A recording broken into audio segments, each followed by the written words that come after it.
I drove past the house my father built with his bare hands, only to find my son-in-law selling it to strangers. I walked right in, took the keys from his hand, and threw every single one of his guests out onto the street. But what he pulled out of his pocket next changed everything. Before I continue this story, let me know where you are watching from in the comments below. Hit like and subscribe if you have ever had to fight for what is rightfully yours. My name is Darnell Whitfield. I am 69 years old, a retired structural engineer, and a man who does not tolerate disrespect. It was a Tuesday afternoon. I was driving my old truck through the West End. This neighborhood was my entire life. Back in 1960, black folks were not allowed to get mortgages easily in this part of the city. My father did not care. He bought an empty dirt lot and built a solid red brick house from the ground up, laying every single brick himself. I just wanted to drive by and check on the roof gutters before the rainy season started. But as I turned the corner, I slammed on the brakes. My truck jerked to a violent halt.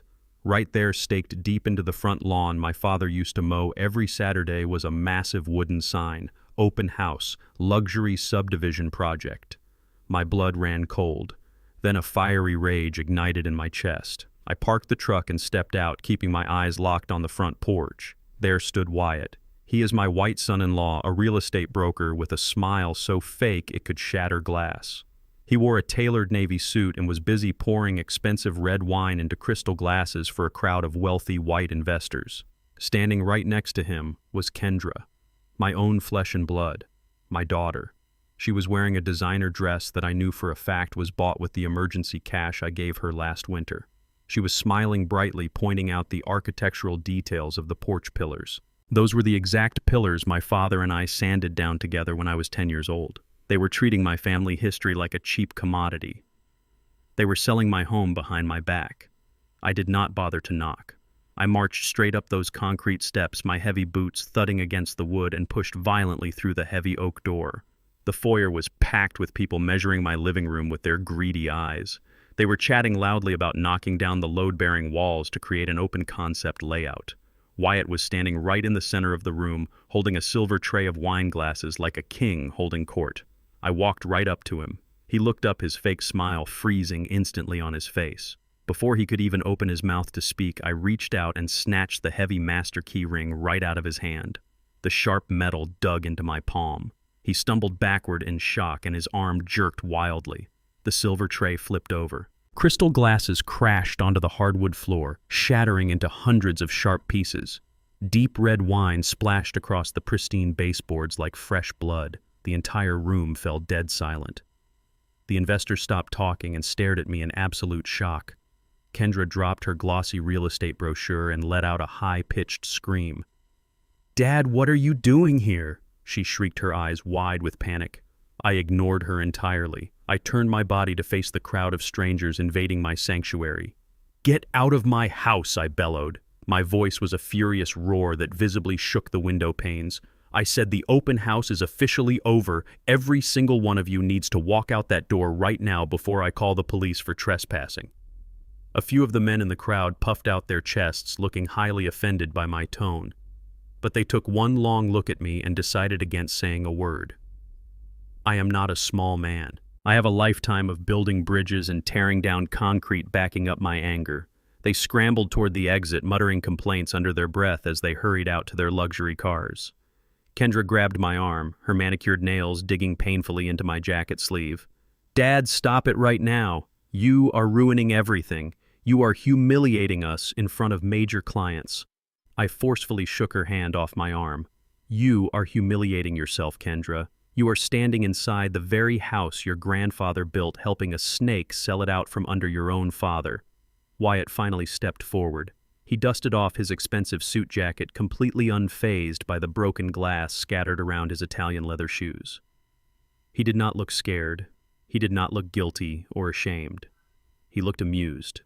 He looked at me with a cold, calculating gaze.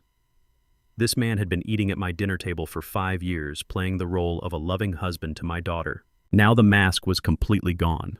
He squared his shoulders, preparing to strike back. Wyatt casually reached into the inner pocket of his suit jacket. He did not yell back at me. He did not try to argue or defend his actions. He just smiled that sickening, arrogant smile. "You are making a huge mistake, Darnell," he said, his voice dripping with absolute condescension. "You cannot kick people out of a property you do not even own." I stepped closer to him, my jaw clenched so tightly my teeth ached. "I have owned this house for 30 years. My name is on the deed, and I never agreed to sell it to anyone." Wyatt chuckled softly, a dry sound that echoed in the empty room. He pulled out a folded piece of thick legal paper and held it up right in front of my face. "Not anymore, old man. Take a good look." I snatched the paper from his hand. My eyes frantically scanned the dense legal jargon, the official notary stamps, and the raised county seals. And then my heart completely stopped beating. At the bottom of the page, right above the date, was my signature. It was not a sloppy forgery. It was my exact handwriting. Every curve, every sharp angle was undeniably mine. It was a transfer of deed, a legally binding document handing over the entire property to a private real estate trust. A trust managed by Wyatt. "This is a lie," I growled, feeling a sudden, terrifying tightness in my chest. "I never signed this document." Wyatt leaned in close, lowering his voice so only I could hear the venom in his words. "Oh, but you did, Darnell. Last month. You signed everything over to us willingly. This house does not belong to you anymore. It belongs to my firm now. You are currently standing on my private property. If you do not hand those keys back and walk out that door right this second, I will have the police arrest you for trespassing and vandalism." I looked from the paper to Wyatt and then to Kendra. She refused to meet my eyes. She looked down at the wine-stained floor, shifting her weight nervously. My own daughter had helped him steal my legacy. The ground beneath my feet felt like it was crumbling into dust. He had my signature. He had the deed. He had my house. The sheer audacity of his threat left me momentarily breathless. I was being ordered out of the home where I took my first steps. The legal trap had been sprung, and I was caught right in the middle of it. My eyes stayed glued to the black ink on that heavy parchment. It was my handwriting, but the memory of signing it was a blurred phantom. Then the truth hit me like a physical blow to the ribs. Last month, I had been lying in a sterile hospital bed at St. Jude Medical Center. A mild heart attack had knocked me off my feet, brought on by the crushing grief of the 5th anniversary of my wife Gwendolyn passing away. The heart monitors were beeping steadily in the background. The heavy dose of pain medication had my mind swimming in a dense, inescapable fog. Kendra had rushed into the room, her face streaked with perfectly timed tears, playing the part of the terrified and devoted daughter flawlessly. She shoved a thick clipboard into my lap, claiming it was a stack of emergency medical consent forms and hospital billing agreements. She cried, begging me to sign them quickly so the doctors would not delay my treatment. I trusted my own daughter. I signed page after page without reading a single word, my vision too blurry to focus on the fine print. I was signing away my birthright to pay for a hospital bed. The realization of her absolute treachery snapped something deep inside my brain. A sudden surge of pure, unfiltered adrenaline flooded my veins, erasing my age and the lingering weakness in my chest. I looked at Wyatt, who was still wearing that smug, victorious grin. I did not say another word. I dropped the fraudulent deed directly onto the wine-soaked floor. Before Wyatt could even blink, I lunged forward. I grabbed the lapels of his expensive navy suit with both hands, using my entire body weight to walk him backward. He shouted in surprise, his polished Italian shoes slipping wildly on the wet hardwood. I shoved him hard toward the open front door. Kendra shrieked and tried to grab my shoulder to stop me, but I swatted her away like a nuisance. I pushed Wyatt entirely out of the foyer. He stumbled down the concrete steps, waving his arms frantically before crashing into the manicured bushes. Kendra ran out right behind him, screaming at the top of her lungs that I had completely lost my mind. The second her expensive heels crossed the threshold, I slammed the heavy oak door shut. I turned the deadbolt through the chain lock and engaged the heavy brass security latch my father had installed decades ago. The house was mine again. Outside, Wyatt began pounding furiously on the thick wood, threatening to destroy me financially and legally. I ignored him. I stood in the quiet foyer, my chest heaving, listening to the muffled sounds of their panic. The silence inside my fortress did not last long. 10 minutes later, the flashing red and blue lights of 2 police cruisers painted the front windows, casting eerie shadows across the living room. Kendra had made good on her threat. I watched through the peephole as 2 uniformed officers marched up the steps. Wyatt was holding out his phone and waving the fraudulent deed in their faces, pointing furiously at my front door. The heavy knocking resumed this time, accompanied by the authoritative shout of a police officer demanding immediate entry. I knew the law well enough. Refusing to open the door would only end with me in handcuffs hauled out of my own home like a common criminal. I took a deep breath, unlocked the deadbolt, and pulled the door open. The younger officer placed his hand on his duty belt, his eyes stern and uncompromising. "Sir, we have a complaint of a hostile trespasser refusing to vacate the premises," he stated flatly. Wyatt stepped up right behind the officers, holding the notarized deed like an impenetrable shield. "Show them the paper, officer. He has no legal right to be inside this property," Wyatt demanded. The older officer held the document up, his eyes scanning the raised seals and my forged drug-induced signature. I tried to explain the reality of the situation. I told them about the hospital. I told them about the heavy medication, the emotional trickery, the absolute fraud staring them right in the face. I explained that my father built this house with his own hands 60 years ago during a time when we had to fight for every single inch of dirt we owned in this city. The officers listened to my story, but their expressions remained entirely flat-bound by the black and white text in front of them. "Sir," the older officer said, his voice devoid of any emotion, "this deed is legally notarized and filed with the county clerk. If you claim it was signed under duress or medical fraud, that is a civil matter for a judge to decide in a courtroom. Right now, on paper, this man is the legal owner of the property. He wants you out. If you do not leave immediately, we will be forced to arrest you for criminal trespassing." The sheer suffocating weight of the system crashed down on me. The law designed to protect private property was being weaponized to steal mine. I had no lawyer present. I had no immediate proof of the hospital deception to show them. Arguing further would only result in my arrest, leaving Wyatt completely unsupervised in my home to do whatever he wanted. I clenched my fists so tight my knuckles turned white. "Give me 5 minutes to pack a bag," I said, my voice dangerously low and steady. The officers nodded, instructing Wyatt and Kendra to wait on the porch while they watched from the doorway. I walked down the familiar hallway toward the master bedroom, every single step feeling like a march to the gallows. I grabbed an old canvas duffel bag from the closet and began throwing in a few changes of clothes, my daily blood pressure medications, and my basic toiletries. My heart pounded with a heavy rhythmic ache. I was being evicted from my entire life. As I zipped up the bag, I stepped out of the bedroom and walked past my father's old study. The heavy mahogany door was slightly ajar. I pushed it open to take one last look at the room where I learned how to draft blueprints, but what I saw made the blood freeze entirely in my veins. The large landscape painting that usually hung on the far wall had been thrown carelessly onto the floor. The wooden frame cracked. Behind it, the heavy steel wall safe my father had installed was completely exposed. The thick metal door hung wide open, violently pried apart by what looked like an industrial crowbar. I rushed over, dropping my bag, my knees hitting the floor hard. The safe was completely empty. Everything was gone. My father's vintage watch collection, the emergency cash reserves I had saved for a rainy day, and worst of all, Gwendolyn's jewelry. The delicate pearl necklace she wore on our wedding day. The diamond earrings I bought her for our 20th anniversary. The irreplaceable keepsakes I was saving to pass down to my grandchildren. Wyatt and Kendra had not just stolen the house, they had systematically looted my family history. A wave of pure, unadulterated hatred washed over me. This was no longer just a dispute about real estate or greedy in-laws. This was a direct violation of my soul. They had desecrated the memory of the woman I loved. As I pushed myself up from the floor, trembling with rage, the toe of my heavy work boot brushed against something hard near the wooden baseboard. I crouched down and looked under the heavy oak desk. Sitting in the dust, barely visible in the shadows, was a small black square of plastic. A micro SD memory card.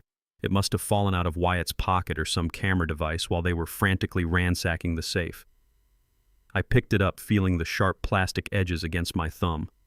Wyatt was undeniably arrogant, but his supreme arrogance had made him sloppy.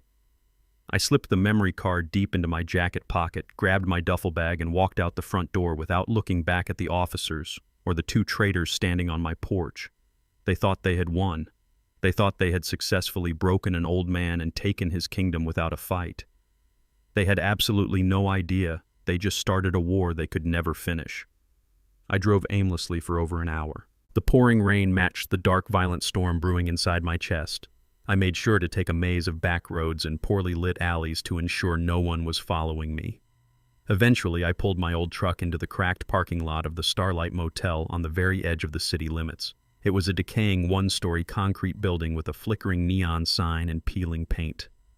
It was exactly the kind of place where a man could disappear for a night without asking too many questions. I paid the clerk a fistful of crumpled cash, took the brass key, and walked into room number 7. The air inside smelled of stale smoke and cheap pine disinfectant. I locked the flimsy wooden door, slid the deadbolt into place, and jammed a wooden chair under the doorknob for good measure. I dropped my duffel bag on the floor and sat heavily on the edge of the sagging mattress.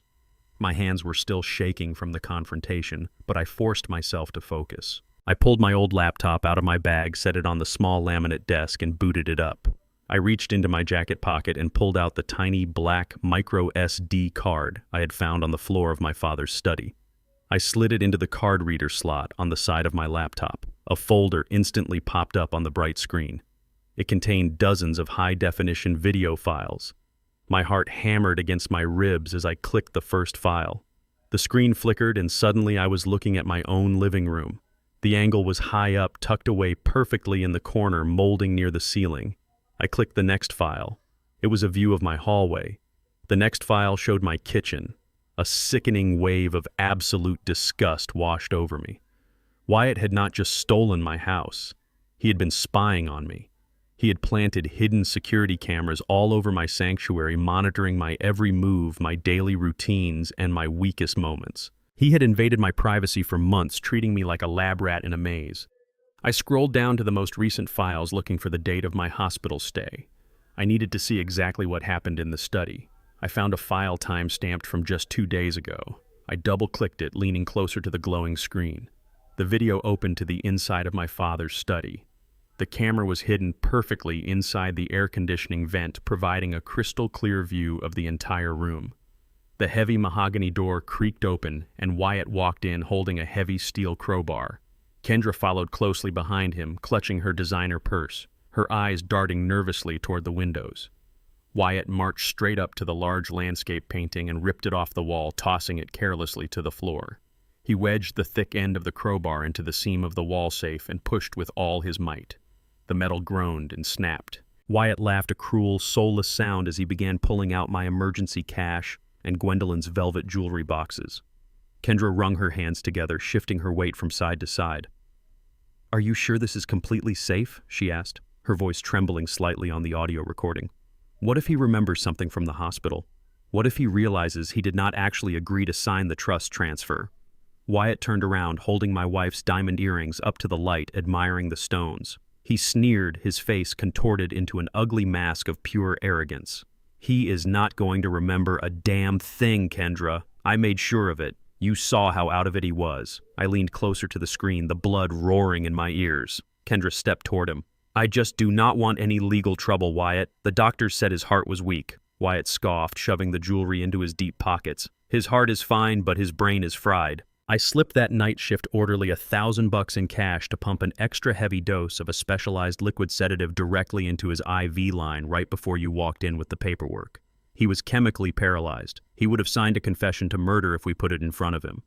The old man has lived way too long anyway.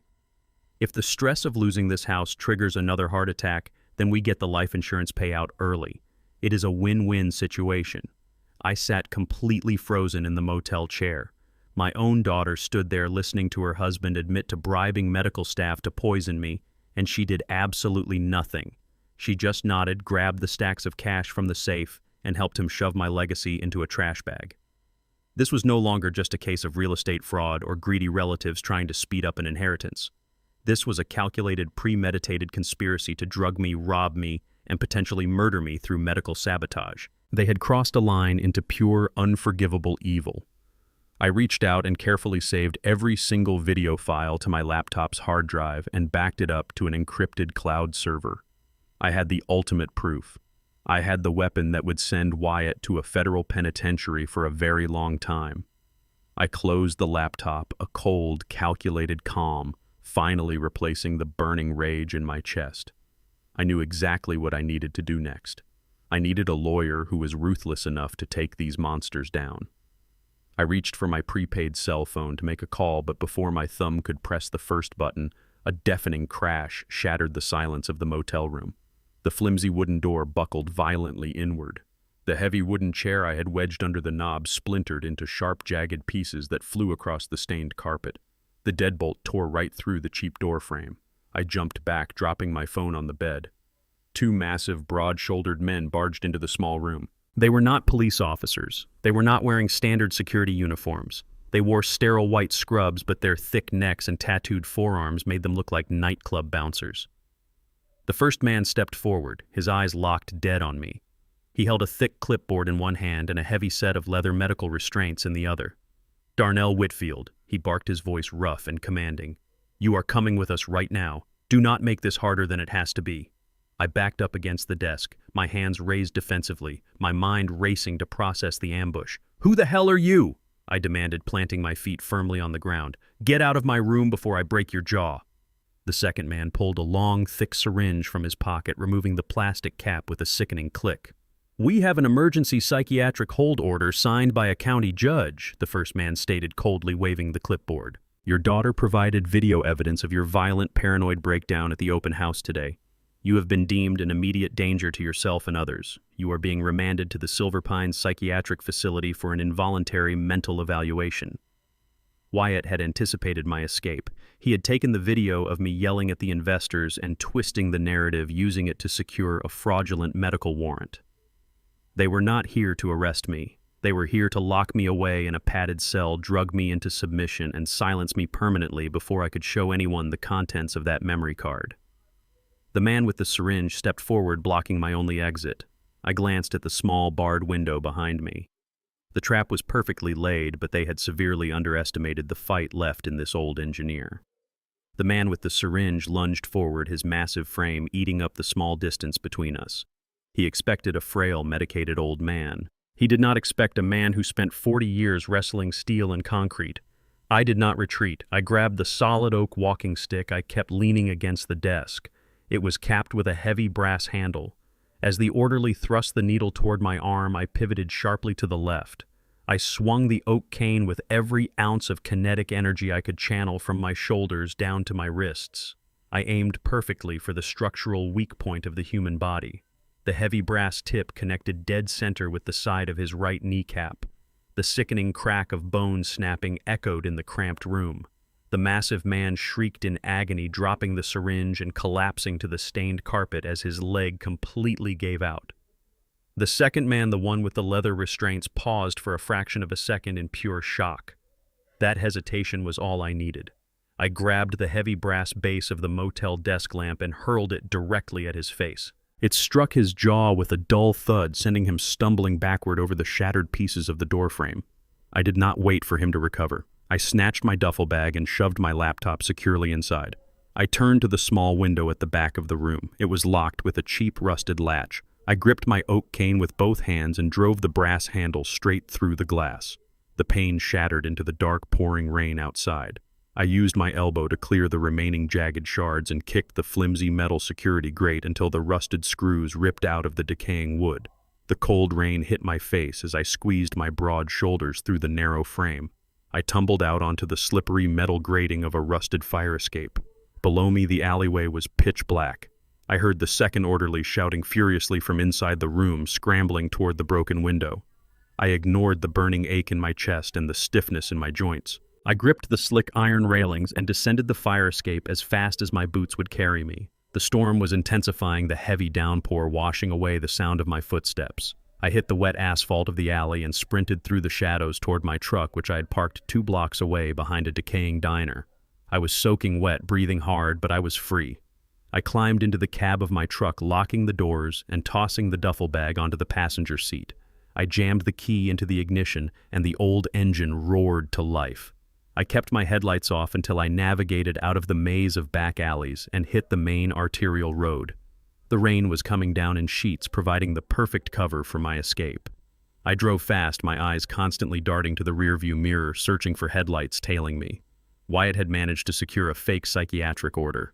That meant he had local law enforcement and medical authorities on his payroll. I could not go to the police. I could not go to a hospital. Every official channel was a trap waiting to snap shut around my neck. I needed to fight outside the system. I pulled into a brightly lit 24-hour gas station on the edge of the county line. I left the engine running and hurried inside the rain dripping from my heavy jacket. I walked straight to the electronics rack, grabbed a cheap prepaid burner phone, and slapped a $50 bill on the counter.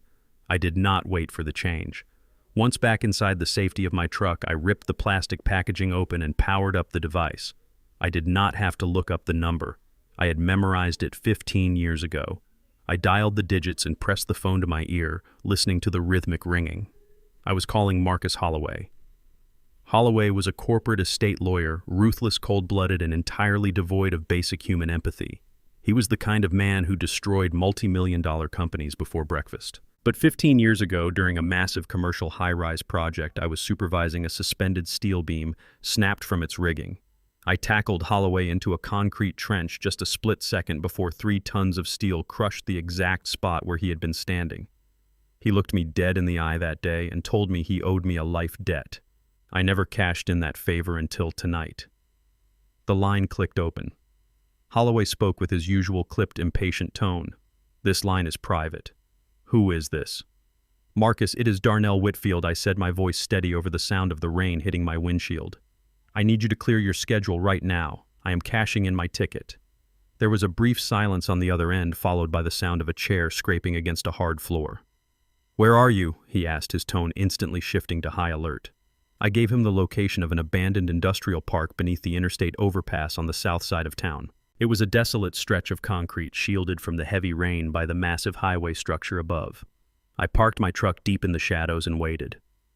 20 minutes later, a sleek black luxury sedan rolled into the empty lot. Its high beams cut through the darkness before switching off. I grabbed my duffel bag and stepped out of my truck, walking through the damp, humid air toward the sedan. The passenger door clicked open. I slid into the leather seat. Holloway sat behind the steering wheel. He was wearing a sharp-tailored suit, looking exactly like the corporate shark he was. He did not offer any warm greetings. He just looked at my soaking wet clothes and the fierce expression on my face. "Talk to me, Darnell," he said flatly. "Tell me who we are destroying today." I reached into my jacket and pulled out a folded, crumpled piece of paper. It was a photocopy of the fraudulent deed Wyatt had waved in my face at the house. I always kept a backup copy of important documents in my truck glove box, and I had grabbed this one from the dashboard earlier. I handed it to Holloway. "My son-in-law is trying to steal my property and lock me in a psychiatric ward. He bribed hospital staff to drug me and forge my signature on this transfer of trust. I need to crush him." Holloway turned on the overhead cabin light and adjusted his reading glasses. He scanned the dense legal text, his eyes darting back and forth across the paragraphs. His expression was completely neutral until his gaze hit the bottom of the page. He stopped breathing for a second. The color drained slightly from his face. He lowered the paper and looked at me, a rare flicker of genuine concern breaking through his cold exterior. "Darnell," he said, slowly tracing his finger over the thick black signature next to the notary seal. "Do you know who certified this transfer?" I shook my head. "I do not care who it is. I just want it reversed." Holloway sighed, tapping the paper against the steering wheel. "This signature belongs to Judge Clayton Vance. He is a sitting federal judge. He does not just sign random real estate transfers for local brokers. If Vance put his official seal on this forgery, it means your son-in-law is not acting alone. Wyatt is backed by a massive, highly organized criminal network. You did not just pick a fight with a greedy relative, Darnell. You just declared war on some of the most dangerous, untouchable people in this state." I stared out the windshield at the dark, empty concrete pillars holding up the highway. The rain continued to fall, washing the grime off the city streets. I did not feel fear. I felt an absolute, unyielding resolve. "I do not care if he is backed by the devil himself, Marcus." They crossed the line. They touched my wife's memory. "Are you with me or not?" Holloway looked at the forged deed one more time, then tossed it onto the center console. He cracked a dangerous, predatory smile. "I owe you my life, Darnell. Let us go hunt some monsters." Holloway put the sedan in gear, and we sped away from the desolate overpass. We did not go to a police station. We went straight to Holloway's private office located on the top floor of a sleek glass high-rise downtown. The room was cold modern and filled with glowing monitors. Holloway took off his suit jacket, rolled up his sleeves, and sat behind a massive mahogany desk. He logged into a series of encrypted corporate databases that ordinary citizens did not even know existed. He told me to pull up a chair as he typed furiously, bypassing security firewalls to trace the financial footprint of my son-in-law. Wyatt played the part of a highly successful luxury real estate broker perfectly. He drove a $100,000 sports car, wore tailored Italian suits, and drank wine that cost more than a standard mortgage payment. But as Holloway pulled up the hidden credit reports and bank records, that shiny facade completely crumbled. Wyatt was not a successful businessman. He was a desperate man, drowning in a massive sea of toxic debt. He had over-leveraged himself on 3 commercial properties that went entirely bankrupt last year. He owed millions to private lenders who did not use collection agencies. They used men with baseball bats and zero restraint. Holloway brought up a hidden offshore account registered to a shell company in Wyatt's name. "Look at this closely," Darnell Holloway said, pointing a gold pen at the glowing screen. 30 days ago, exactly 1 week before your heart attack, a wire transfer for $2 million cleared into this account. It was legally coded as a non-refundable advance for land acquisition. I leaned over the desk, my eyes locking onto the name of the corporate sender. Apex Development Group. My stomach churned. They were a massive cutthroat corporate syndicate known for bulldozing historic black neighborhoods and replacing them with soulless luxury high-rises. They specifically targeted minority communities, buying out vulnerable homeowners for pennies on the dollar. Wyatt had essentially sold his soul to Apex. He took their $2 million advance with the absolute promise that he would deliver the entire West End block to them on a silver platter. He was using that advance money to keep his violent creditors at bay while he finalized the theft of my property. If he failed to secure my land, Apex would demand their money back and the loan sharks would end his life. He was backed into a corner, which made him incredibly dangerous. Holloway tapped a few more keys and pulled up the city's newly proposed zoning maps alongside the Apex Development Master Blueprints. He projected the images onto a large screen on the wall. "Darnell, you are the engineer," Holloway said, leaning back in his leather chair. "Tell me what you see here." I stood up and walked over to the glowing architectural plans. I spent 40 years analyzing structural loads, foundation layouts, and urban grids. I did not need more than 10 seconds to figure out exactly why Wyatt was so desperate to steal my specific deed. The Apex project was an absolute behemoth. They were planning to build a massive commercial and residential complex covering the entire city block. It included 3 luxury condominium towers, a high-end outdoor shopping promenade, and a sprawling subterranean parking garage. But there was a massive flaw in their land acquisition strategy. I traced my index finger right to the exact center of the digital blueprint. My house, the red brick home my father built, sat dead center in the middle of their proposed development. Because of the municipal building codes and the strict structural requirements for digging a 4-story underground parking garage, they could not simply build around my property. My lot was the foundational anchor for the entire structural grid. If they did not own my specific piece of dirt, they could not pour the central concrete pillars required to support the 3 towers above. The entire multi-billion-dollar architectural plan hinged completely on my single plot of land. "That is why he did not just try to buy me out," I muttered, my voice echoing in the quiet office. "He knew I would never sell. I rejected 2 separate cash offers from anonymous buyers last year. Wyatt knew those offers came from Apex. He knew the only way to get this land was to steal it through medical sabotage."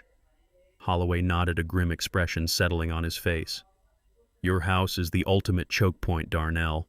If that house does not fall, the entire Apex project collapses. Wyatt loses his $2 million deposit, the investors lose hundreds of millions in projected revenue, and Wyatt ends up at the bottom of a river.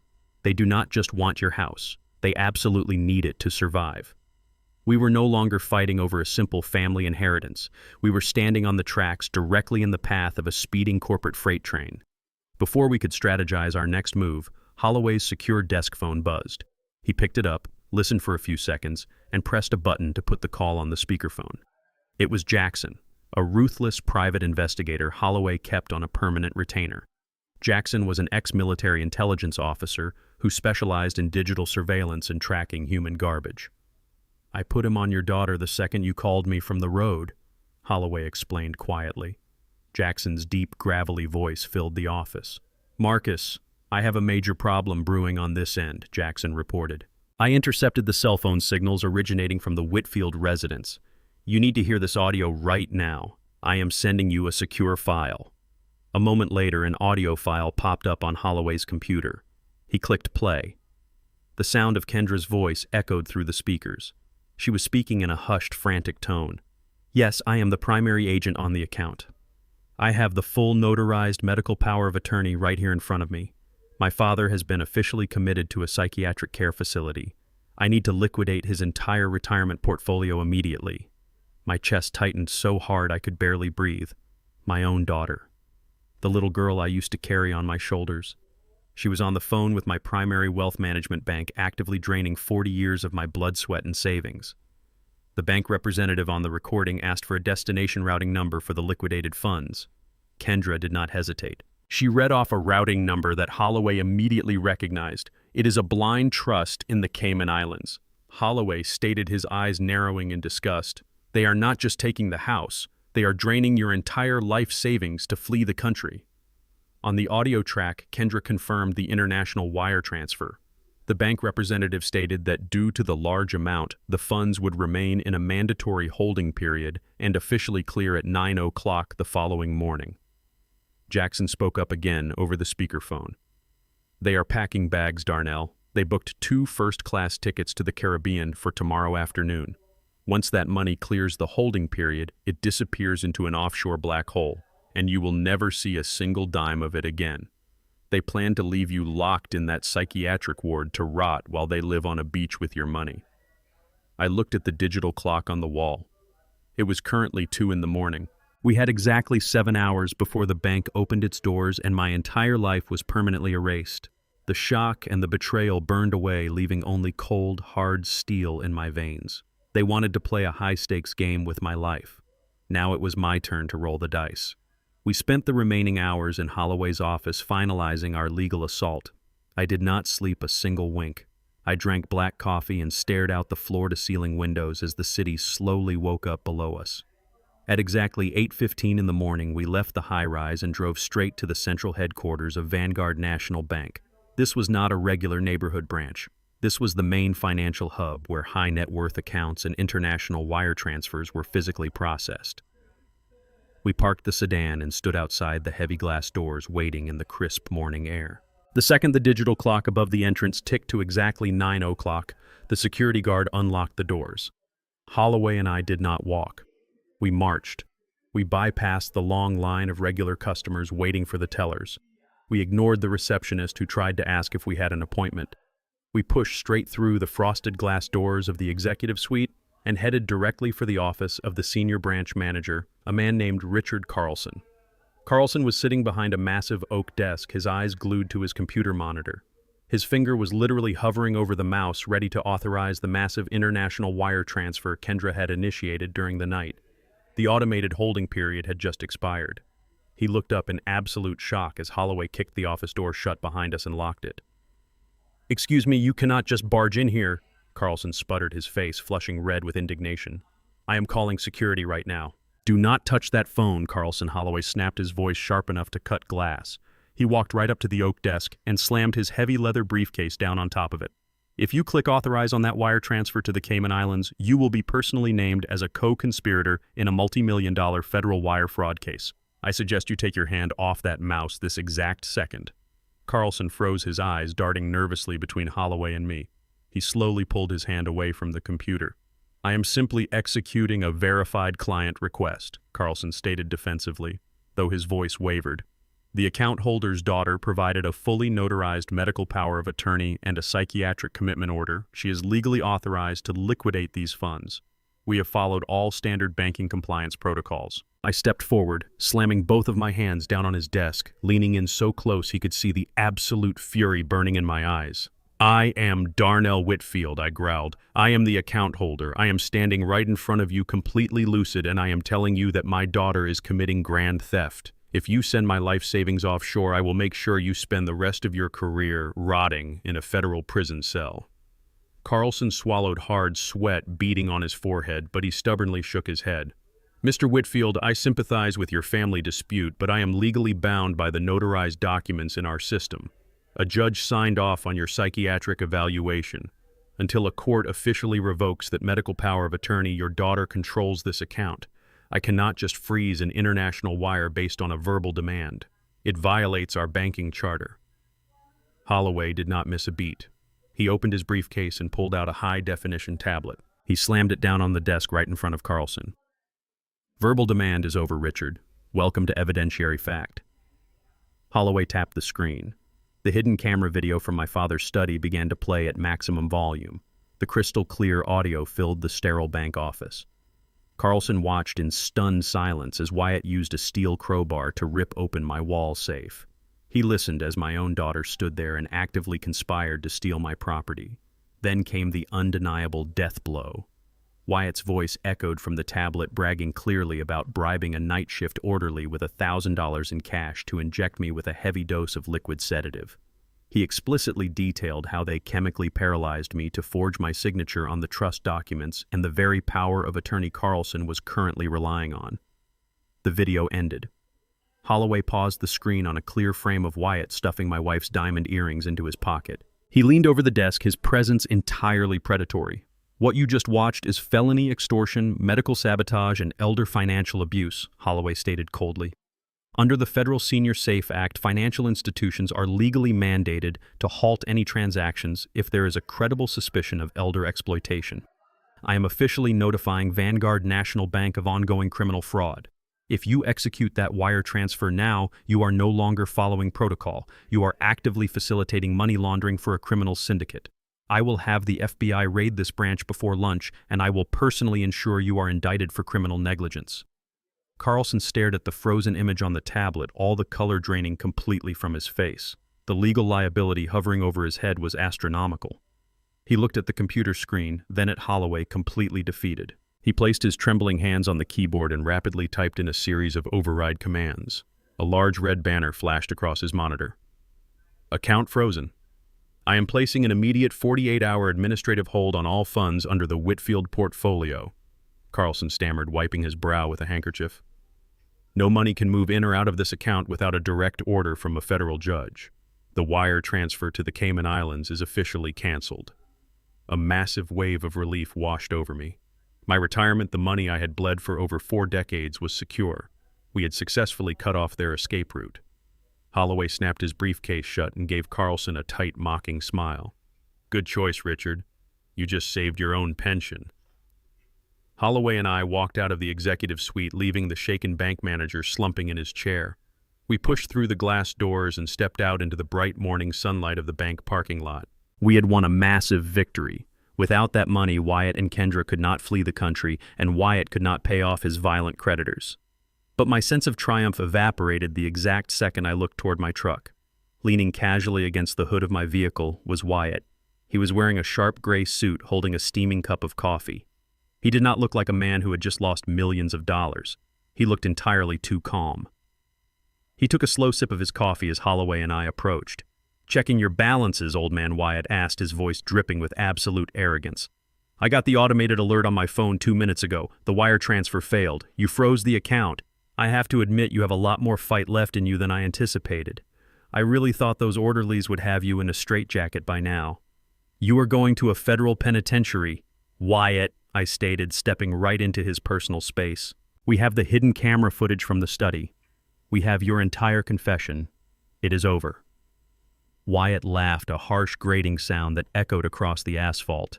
He tossed his coffee cup into a nearby trash can and checked his expensive gold watch. Maybe I will face some legal hurdles over the money, he said smoothly. But you see, Darnell, the money was only meant to be my exit strategy. The real prize was always the land. And while you were busy playing financial games in this bank, you took your eyes off the actual target. My heart suddenly hammered against my ribs. What did you do? I demanded, my voice dangerously low. Wyatt smiled, exposing all of his perfectly white teeth. I dispatched the heavy demolition crew at dawn. They arrived at the West End property exactly 30 minutes ago. By the time you drive back there, your precious childhood home will be nothing but a pile of crushed red bricks and splintered wood. I did not waste a single second responding to Wyatt's sick taunt. I turned on my heel, sprinted to my truck, and threw open the door. Holloway was right behind me, sprinting toward his own sedan. I jammed the key into the ignition, the old engine roaring to life with a fierce, desperate growl. I slammed the shifter into drive and peeled out of the bank parking lot, my tires screaming against the asphalt. I drove like a man possessed. I ignored speed limits, ran through yellow lights that had already turned red, and swerved recklessly around the slow-moving morning traffic. My hands gripped the steering wheel so hard my knuckles throbbed with a dull, constant ache. My mind flashed with vivid images of that house. I remembered the smell of the sawdust from when my father built the expansion. I remembered the sound of the radio playing old blues tracks while he worked late into the night. I remembered my mother meticulously planting the hydrangeas near the front steps. It was not just a structure of wood and mortar. It was a monument to my family's survival in a city that tried to keep us entirely shut out. I could not let them erase my history. I pushed the accelerator all the way to the floorboard. As I turned the final corner into the West End neighborhood, a thick cloud of dust and diesel exhaust filled the air. I slammed on the brakes, my truck skidding to a harsh halt just at the edge of my street. The sight in front of me made my stomach drop into an endless abyss. A massive, heavy-duty yellow excavator was already parked right on my front lawn. Its heavy metal tracks were brutally tearing up the grass my father used to tend to every single weekend. A crew of demolition workers in hard hats and neon vests were actively securing the perimeter with bright orange warning tape.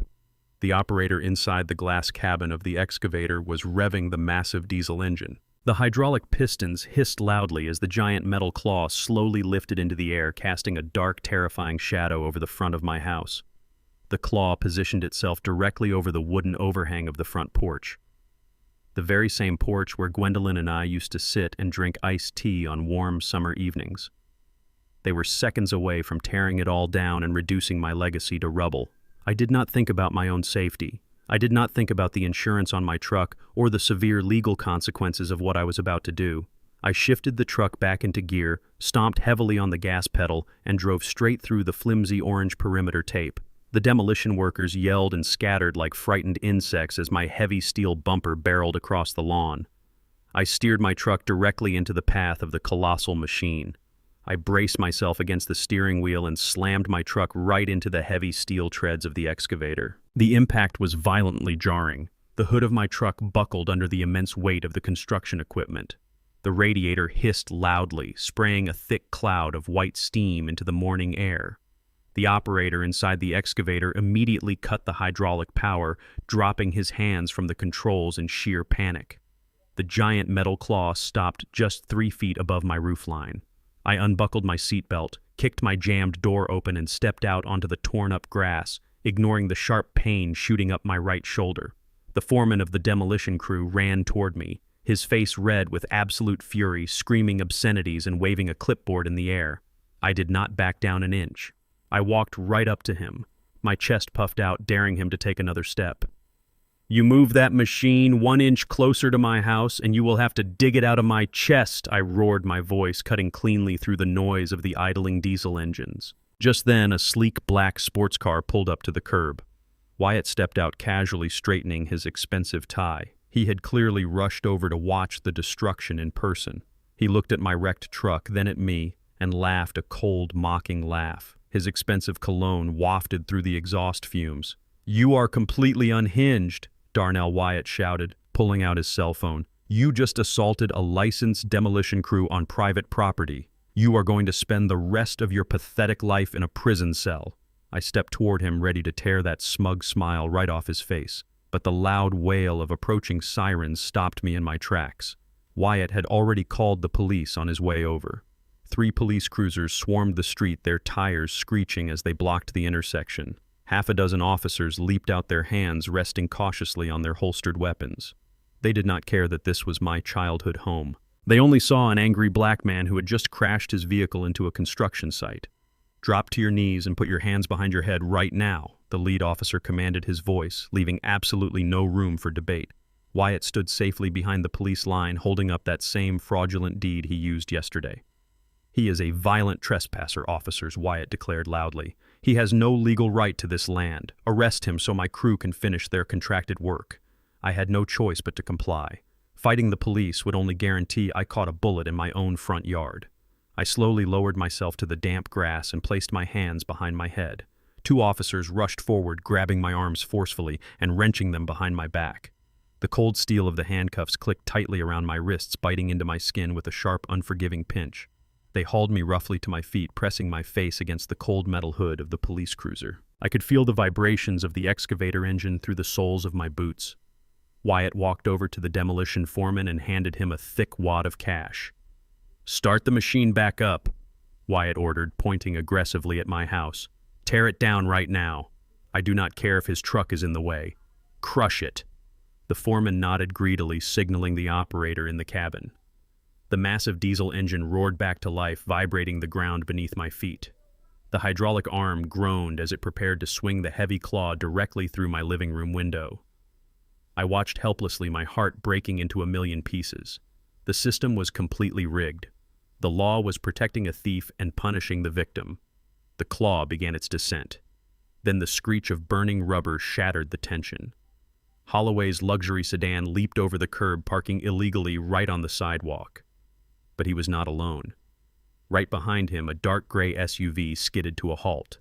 The doors flew open instantly. Out stepped Jackson, the private investigator, looking as dangerous as ever.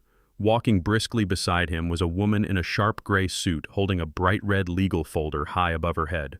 "Stop the demolition immediately," the woman shouted, her voice echoing with undeniable authority. She marched straight past the police line, completely ignoring Wyatt, and walked right up to the foreman.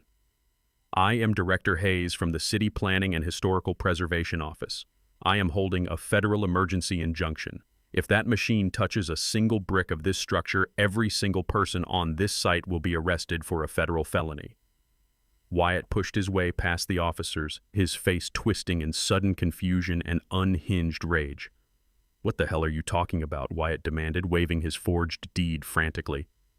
"This is private property. I own this land and I have the demolition permits right here." The official stopped and looked Wyatt dead in the eye, her expression entirely unimpressed. She opened the red folder and pulled out a document stamped with the heavy seal of the state government. "You might have a local demolition permit," she stated coldly, "but you do not have federal clearance, and you never will." Director Hayes flipped open the heavy red folder and extracted a thick stack of government documents. She handed the first copy directly to the lead police officer and the second to the pale-faced demolition foreman. Wyatt lunged forward, his polished facade cracking, trying to snatch the papers from the foreman's hands, but Jackson seamlessly stepped in between them, his broad posture screaming physical threat. Wyatt bumped into Jackson's solid chest and stumbled backward, his face twisting into an ugly, desperate snarl. "Read these documents very carefully." Director Hayes announced, her voice carrying absolute authority over the idling rumble of the massive construction trucks. 4 years ago, Mr. Darnell Whitfield submitted a comprehensive historical preservation application to the state and federal government. This specific property was built in 1960. It was one of the very first homes in this entire district to be fully designed, engineered, and constructed entirely by an African-American man during an era of severe racial segregation and violent redlining. This house is not just a residential structure to be bulldozed for a quick profit. It is an officially recognized cultural monument. It sits permanently on the National Register of Historic Places. Wyatt stared at her, his jaw dropping slightly as the devastating words processed in his arrogant brain. "That is absolutely ridiculous," he spat, pointing furiously at my red brick home. "It is an old, decaying piece of junk. I have the legal deed in my hand. I own this property. I have the municipal demolition permit signed by the city zoning board just yesterday." Holloway stepped forward from the sidewalk, adjusting his suit cuffs with a predatory, mocking smirk. "You really should have hired a better due diligence team, Wyatt. Municipal permits are completely subordinate to federal preservation laws. It does not matter who holds the deed or who pays the property taxes. A registered historic landmark cannot be altered, remodeled, or demolished without a formal multi-year review process and the explicit unanimous approval of the Federal Historical Commission." Director Hayes turned her sharp, uncompromising gaze to the demolition foreman, who was currently sweating profusely under his yellow hard hat. Under Title 54 of the United States Code, she explained with surgical precision, any unauthorized demolition of a federally protected historic landmark is a severe criminal offense. If your machine tears down so much as a single brick from that front porch, your contracting license will be permanently revoked. Your company will face millions of dollars in federal fines, and every single man on this crew, including you, will face up to 10 years in a federal penitentiary. The foreman swallowed hard, his eyes wide with sudden terror. He looked at the federal paperwork in his hand, then looked up at the giant yellow claw hovering dangerously close to my roofline. He did not hesitate for another second. He grabbed the heavy two-way radio clipped to his reflective vest and pressed the transmission button with a trembling thumb. "Shut it down," he yelled into the microphone, his voice cracking with pure panic. "Shut the entire rig down right now. Back it up to the street. We are not touching this house." The massive diesel engine of the excavator immediately powered down. The terrifying roar faded into a low, dying hum. The hydraulic arm hissed loudly as the operator hastily retracted the heavy metal claw away from my porch, backing the massive steel treads off my torn-up lawn. Wyatt whipped around his face, turning a dangerous mottled shade of crimson. "What are you doing?" he screamed at the foreman, spittle flying from his lips. "I paid you in cash. You have a signed contract. Get back in that machine and tear this place to the ground right now." The foreman scoffed, tossing the thick wad of $100 bills Wyatt had just given him straight into the mud at Wyatt's expensive Italian shoes. "Keep your dirty money, buddy," the foreman growled, backing away. "I am not catching a federal felony charge and losing my entire business over your local paperwork dispute. We are leaving." He blew a sharp, shrill whistle, signaling his crew. The workers scrambled to collect the orange warning tape, grab their tools, and load their heavy equipment back onto the flatbed trailers in absolute record time. They moved with the frantic urgency of men who wanted absolutely nothing to do with a federal crime. The lead police officer handed the historical documents back to Director Hayes with a respectful nod. He turned to look at Wyatt, who was currently vibrating with unhinged, helpless rage. "Sir," the officer said firmly, stepping between Wyatt and the retreating crew, "this demolition is legally halted. This is now a complex civil matter involving federal heritage laws. We cannot enforce your local eviction or demolition permits today." The officer then turned his attention to the two deputies holding me down against the cold metal hood of the cruiser. "Let him up the lead," officer commanded. "Take the cuffs off." The deputies immediately complied without a word. The heavy steel ratchets clicked open and the biting, painful pressure vanished from my wrists. I stood up slowly, rolling my shoulders and rubbing the deep red indentations on my dark skin. My right shoulder ached intensely from crashing my truck into the excavator, but I stood incredibly tall. I looked past the police cruisers at the front of my father's house. It was bruised, the front lawn was completely destroyed, and my mother's garden was trampled into the mud, but the structural integrity was safe. The red bricks were still standing proud. I had successfully held the line. Holloway walked over and patted me firmly on the back, a silent, deeply satisfying acknowledgement of a battle won. Jackson stood a few feet away, keeping a watchful, hawk-like eye on Wyatt's every twitch. The police officers began walking back to their cruisers, instructing everyone to clear the street and keep the peace as they prepared to leave the scene. The immediate physical threat to my legacy had been flawlessly neutralized in a matter of minutes. Wyatt was left standing completely alone in the mud, surrounded by the deep tire tracks of the retreating demolition crew. His meticulously styled hair was disheveled by the damp wind. His expensive navy suit was stained with rainwater and dirt. The smug, untouchable facade he had worn for the past 48 hours had completely and utterly shattered. He realized in real time that the $2 million advance from the Apex Development Group was violently slipping through his fingers. Without my house demolished, he could not deliver the central lot to the corporate syndicate. The entire luxury high-rise project was completely dead in the water. Furthermore, the violent underground loan sharks he owed money to would never accept a historical preservation document as a valid excuse for delayed payment. He finally snapped. Wyatt completely lost his mind right there on the sidewalk. He kicked the muddy wad of cash across the wet grass and marched aggressively toward me. His fists clenched so tight his knuckles were pure white. Jackson immediately stepped forward to intercept the threat, but I held up my hand, signaling the investigator to stand down. I wanted to look my traitorous son-in-law dead in the eye while he unraveled. "You think you are so incredibly smart, old man?" Wyatt screamed, his voice cracking with absolute unfiltered hysteria. "You think you won because you found some obscure legal loophole to save this pathetic pile of bricks. You did not win anything. I still hold the notarized deed. The trust still legally owns this property." I stared at him with cold, silent, unwavering satisfaction. His sheer desperation was a beautiful thing to witness. Wyatt jabbed a violently shaking finger just inches from my face. "I cannot tear down the walls, but I still own the dirt underneath them," he roared, his eyes wide, wild, and bloodshot. "I will sell the land rights to the highest possible bidder. I will pave a massive commercial parking lot right up to your front door. I will sell the air rights above your roof to a corporate billboard company. I will trap you inside a worthless, unlivable shell. You will spend the rest of your miserable life sitting in the dark, surrounded by concrete and exhaust fumes. I will bleed the financial value of this property dry until you are begging me on your knees to take it off your hands." He was breathing heavily, a cornered, wounded animal lashing out with everything he had left in his arsenal. His threat was meant to be lethal. It was meant to paralyze me with the terrifying prospect of being legally suffocated and isolated in my own home for the rest of my days. But Wyatt was entirely too blinded by his own overwhelming greed to see the massive, inescapable trap he was blindly walking into. I did not yell back. I did not throw a punch. I did not hurl a single insult. I just gave him a slow, chilling, deeply knowing smile. "You can certainly try, Wyatt," I said quietly, my voice carrying the weight of an approaching storm.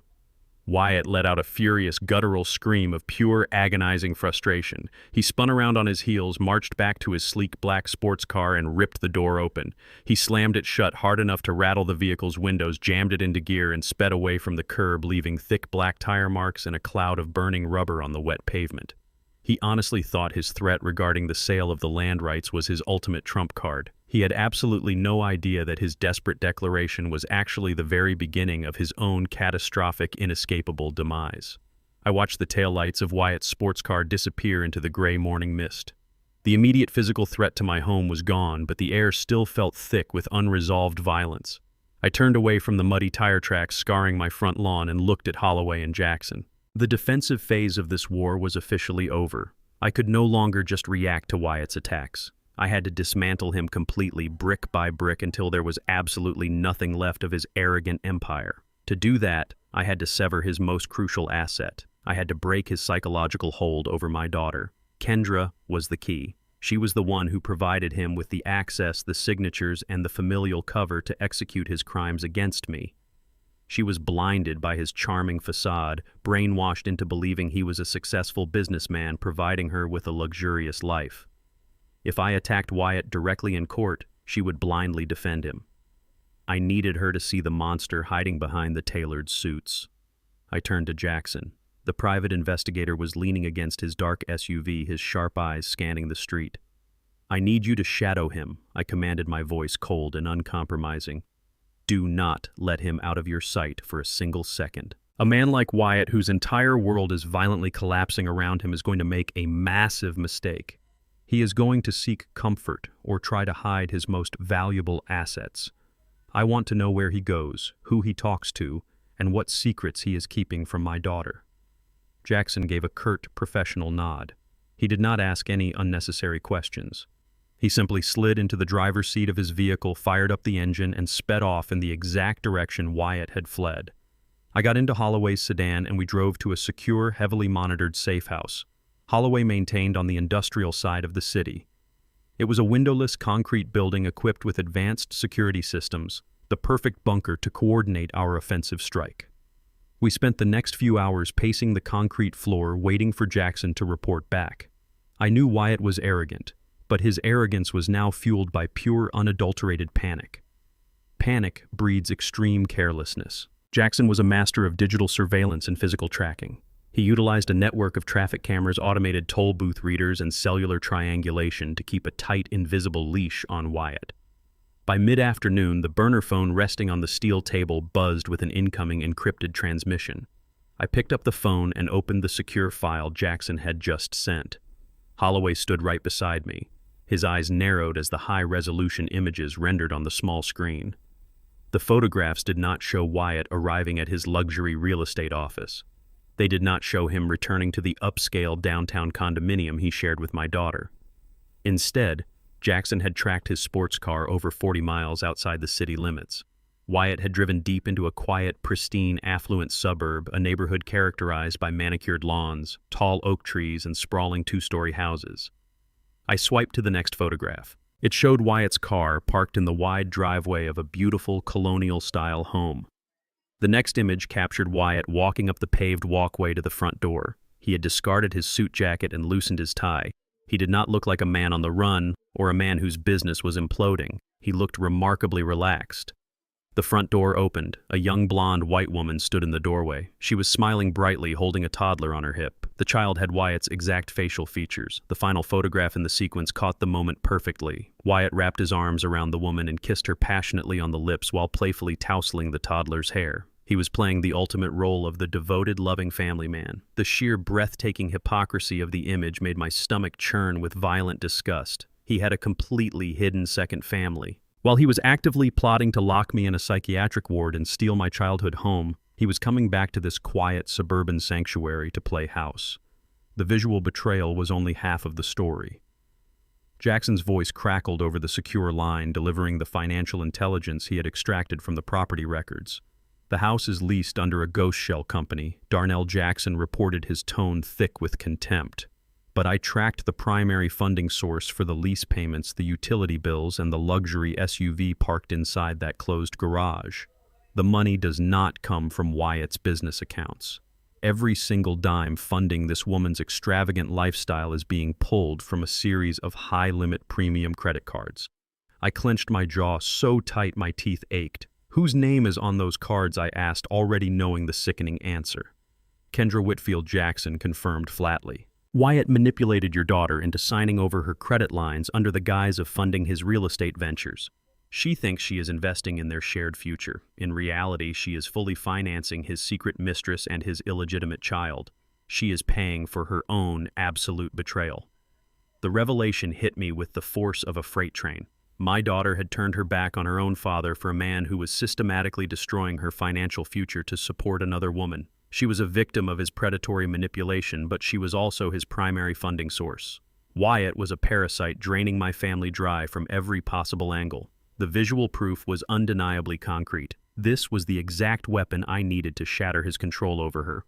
I did not waste another moment. I instructed Jackson to forward all the digital evidence directly to my laptop. I sat down at the metal table in the safe house and compiled every single photograph, every financial bank trace, and every highlighted credit card statement into one devastating digital dossier. I could not send it from my own phone. Wyatt heavily monitored Kendra's communications, and if he saw my name pop up on her screen, he would intercept and delete the message before she ever saw it. Instead, I created an untraceable anonymous email address using a secure encrypted server. I attached the entire horrific file and sent it directly to Kendra's private personal inbox. I left the message body entirely blank and simply typed one subject line: "The truth about your husband." I hit send, watching the progress bar complete the transmission. The bomb had been officially dropped right into the center of their lives. Now I just had to wait for the inevitable explosion. The hours dragged on in absolute agonizing silence. The safe house was quiet, save for the low hum of the ventilation system. The clock on the wall slowly ticked past 11, then midnight. The darkness outside mirrored the tension gripping my chest. I wondered if Kendra had seen it. I wondered if she had the courage to open the file. Then at exactly 12:45 in the morning, the sharp, shrill ring of my burner phone shattered the silence. The caller ID flashed an unknown number. I pressed the answer button and held the device to my ear. "Dad," a voice screamed through the speaker. It was Kendra. She was sobbing uncontrollably, her voice ragged, raw, and filled with sheer, unadulterated terror. "Dad, please help me. He knows. He knows everything." Her words were punctuated by a loud crash in the background and the sound of breaking glass. I stood up so fast my chair crashed to the concrete floor. "Kendra, where are you?" I demanded, my voice booming with parental instinct. "What is happening?" She gasped for air, her words tumbling out in a frantic, panicked rush. I saw the email. I confronted him about the woman and the credit cards. He completely snapped, "Dad. He is not the man I thought he was. He hit me. He hit me so hard." She let out an agonizing cry of physical pain. "But that is not why I am calling," she wept, her voice dropping to a terrified whisper. "He figured out it was you who sent the photos. He knows you are dismantling his life. He just made a phone call to those men he owes money to. He told them where he thinks you are hiding. Dad, he hired professional killers. They are armed and they are coming for you right now. You have to run." I gripped the prepaid burner phone tightly against my ear as Kendra sobbed uncontrollably into the receiver. I told my daughter to lock herself inside a bedroom, call the local police to report a domestic assault, and wait for emergency units to arrive. Then I immediately ended the call. I looked across the secure concrete safe house at Holloway and Jackson. Wyatt had just completely lost his mind. He had dispatched armed professional killers to silence me permanently. Jackson quickly checked his advanced digital surveillance feed. Wyatt had tracked the IP address of the anonymous email back to a proxy internet router that Jackson had intentionally set up earlier at the Starlight Motel. Wyatt genuinely thought I was still hiding in room number 7. I did not feel a single ounce of fear. I felt a cold, mechanical, and highly calculated precision taking over my entire brain. Running away was a tactic designed for prey. I had spent my entire adult life building massive structural foundations from the ground up, and tonight I was going to build a slaughterhouse. We did not hesitate. We immediately packed our tactical gear and left the secure bunker, driving fast through the dark, rain-slicked streets, back to the decaying motel on the absolute edge of the city limits. We arrived exactly 20 minutes before the hitmen. I unlocked the splintered, damaged door of room 7 and stepped inside the stale, damp space. We did not turn on a single overhead light. The cramped room was bathed entirely in the faint, flickering red glow of the neon vacancy sign flashing outside the broken window. Jackson was a former military intelligence operative who moved with absolute silent efficiency. He rapidly unscrewed the light bulbs from the bedside lamps to plunge the room into total darkness. He then rigged the front door hinges with a thin strip of invisible tactical wire that would trigger a silent vibrating alert directly on his wristwatch. Holloway took off his expensive designer suit jacket and stood completely still in the pitch-black corner near the bathroom, blending flawlessly into the deep shadows. I was the bait. I dragged the sagging, stained mattress off the box spring and positioned it vertically against the far wall to absorb any stray gunfire. I sat down heavily on the edge of the exposed wooden bed frame, resting my solid oak walking cane across my knees. The storm was still beating relentlessly against the broken window pane, masking the sound of our deep breathing. We sat in total, suffocating darkness, waiting for the monsters to finally arrive. The tension in the unlit room was thick enough to slice with a hunting knife. 30 agonizing minutes passed in complete silence. Then Jackson's digital watch vibrated twice in the dark. A silent, urgent alarm. Someone was standing right outside our door. I gripped the heavy brass handle of my oak cane so tight my knuckles ached. The rusted brass doorknob slowly turned, but the deadbolt held firm. A second later, the metallic scraping sound of a professional lockpick echoed loudly through the thin wooden door. These men were highly trained professionals. They did not kick the door down and announce their presence. They picked the lock with frightening surgical precision. The door swung open with a quiet, lingering creak. 2 massive, broad-shouldered silhouettes stepped into the room, their heavy combat boots making absolutely no sound on the damp, ruined carpet. They moved with a synchronized, lethal intent. The ambient street light from the empty parking lot caught the sinister glint of what they were holding in their hands.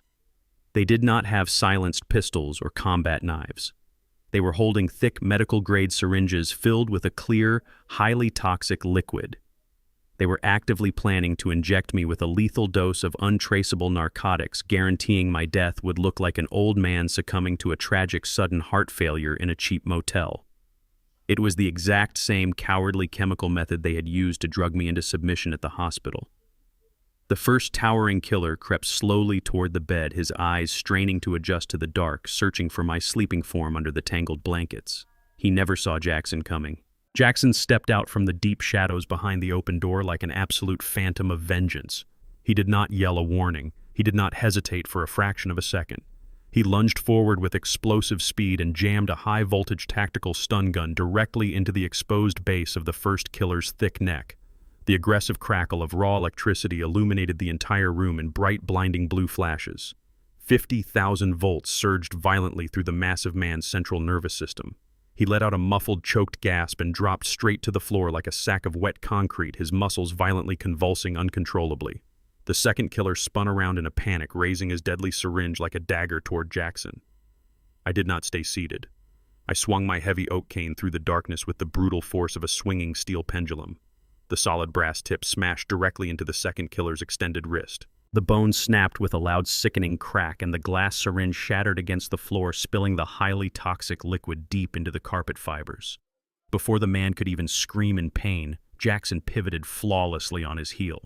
He delivered a brutal, devastating martial arts strike directly to the back of the killer's knees, sending him crashing face first into the hard laminate desk. In less than 15 seconds, the 2 professional assassins were completely and utterly neutralized. Holloway stepped out of the shadows, turning on a high-powered tactical flashlight that temporarily blinded the bleeding men writhing on the floor. Jackson expertly zip-tied their thick wrists and ankles securely behind their backs, dragging them roughly to the center of the room. The first killer groaned loudly, spitting a mouthful of blood onto the stained carpet as the paralyzing electricity slowly wore off. I stood up tall, leaning my weight heavily on my cane, and stood directly over their bound bodies. The air inside the room was thick with the sharp burning smell of electrical ozone and spilled medical chemicals. I looked down at the two armed men who had been sent to end my life. "We are going to have a very honest, very painful conversation right now," I stated, my voice echoing with pure, unfiltered menace. "And you are going to tell me exactly who sent you." The killer with the broken wrist sneered up at me, his face twisted in defiance, stubbornly refusing to speak a single word. Jackson did not bother asking twice. He crouched down, grabbed the man's shattered wrist, and applied a terrifying, excruciating amount of targeted physical pressure. The assassin shrieked in absolute unbearable agony, his tough professional exterior instantly melting away into sheer panic. "We do not work for your pathetic son-in-law!" The massive man screamed desperately, gasping for air as Jackson held the grip tight. "Wyatt is a broke, worthless loser. We work directly for the corporate syndicate. He is just a disposable, cowardly middleman." Holloway stepped much closer, shining the blinding beam of the tactical flashlight directly into the killer's tear-filled eyes. "You work for the Apex Development Group." Holloway demanded, his tone cold and exacting. "Give me a name right now, or I will gladly step back and let my friend break your other arm into tiny pieces." The bound man choked on his own spit, completely terrified of the cold-blooded corporate lawyer and the ruthless ex-military operative standing menacingly over him. "We work exclusively for the chairman of Apex." The man confessed, his voice shaking violently in the cold room. "Chairman Blackwood, he is the one pulling all the financial strings behind the scenes." Wyatt came to Chairman Blackwood several months ago, begging on his knees for a massive high-interest loan to save his failing real estate brokerage from bankruptcy. Blackwood agreed to give him the $2 million, but only if Wyatt could successfully deliver your specific historic piece of property in the West End. Blackwood wants to bulldoze that entire block to build his flagship commercial tower. When you stubbornly refused to sell your home, Blackwood explicitly ordered Wyatt to secure the property deed by any illegal means necessary. Holloway looked at me, the massive gravity of the bloody confession hanging heavy in the damp motel air. Wyatt was not the grand evil mastermind of this plot. He was nothing but a desperate, highly expendable attack dog hired by a billionaire corporate predator. Chairman Blackwood specialized in eradicating historical black neighborhoods by utilizing predatory lending, forced evictions, and when absolutely necessary, lethal, untraceable force. Wyatt had simply handed the corporate devil the keys to my kingdom in exchange for a temporary financial bailout. We dragged the two bound assassins into the cramped motel bathroom, tied them securely to the heavy metal plumbing fixtures, and locked the solid door from the outside. I grabbed my duffel bag and walked back out to the rain-soaked parking lot alongside Holloway and Jackson. The entire scale of the war had just exponentially expanded. We were no longer just fighting a greedy racist son-in-law trying to steal a brick house. We were actively going up against a massive, ruthless billion-dollar corporate empire that literally bought and sold human lives for sport. But Chairman Blackwood had made one fatal, catastrophic miscalculation. He arrogantly assumed I was just a weak, defenseless old man waiting quietly to be erased from the map. They were about to find out exactly what happens when you try to bury a man who spent his entire life learning how to build unbreakable foundations. We drove away from the decaying Starlight Motel, leaving the two bound assassins locked in the cramped bathroom for the local police to eventually discover. As Holloway navigated the sleek sedan back through the rain-soaked streets toward his downtown high-rise, the sheer magnitude of our new enemy began to settle heavily over the quiet car. Apex Development Group was not just a highly aggressive real estate firm. They were a ruthless corporate cartel, a malignant cancer methodically eating away at the historical soul of the city. As Holloway pulled up heavily encrypted corporate dossiers on his dashboard display, the true horrifying extent of Chairman Blackwood's empire came to light. For over 3 decades, Blackwood had systematically targeted vulnerable low-income black neighborhoods across the entire state. He did not build communities. He actively destroyed them. Blackwood weaponized the legal system against people who could not afford to fight back. He bribed municipal city inspectors to suddenly condemn perfectly stable homes over fabricated code violations. He colluded with corrupt county assessors to artificially inflate property taxes on fixed-income seniors, forcing them into rapid foreclosure. When legal loopholes failed, he utilized predatory shell companies to issue high-interest loans to desperate families, seizing their generational land the very second they missed a single payment. Apex Development was practicing modern-day redlining disguised as progressive urban renewal. They erased historical black footprints and replaced them with sterile glass-wrapped luxury condominiums for the ultra-wealthy. Wyatt was nothing but a convenient, highly disposable pawn in this massive corporate machine. Blackwood had specifically identified my red brick house as the absolute center of his crown jewel project. When I stubbornly refused his anonymous cash offers, he found Wyatt's massive, crippling debts and exploited my greedy son-in-law to do the dirty work. My father had fought these exact same systemic monsters back in 1960, when he was denied a bank mortgage simply because of the color of his skin. Now the monsters were back. They had just traded their white hoods for tailored designer suits and offshore bank accounts, but their ultimate goal remained exactly the same: total erasure. They wanted to wipe my family off the map to pour a concrete foundation for their corporate greed. The sun breached the city skyline, bringing a brand new, terrifying nightmare. We were sitting in Holloway's secure office reviewing the digital evidence we had collected when Holloway's private laptop suddenly blared with a high-priority flashing red legal alert. Blackwood had discovered our interference at the bank, and his elite army of corporate lawyers struck back with devastating, lightning-fast brutality.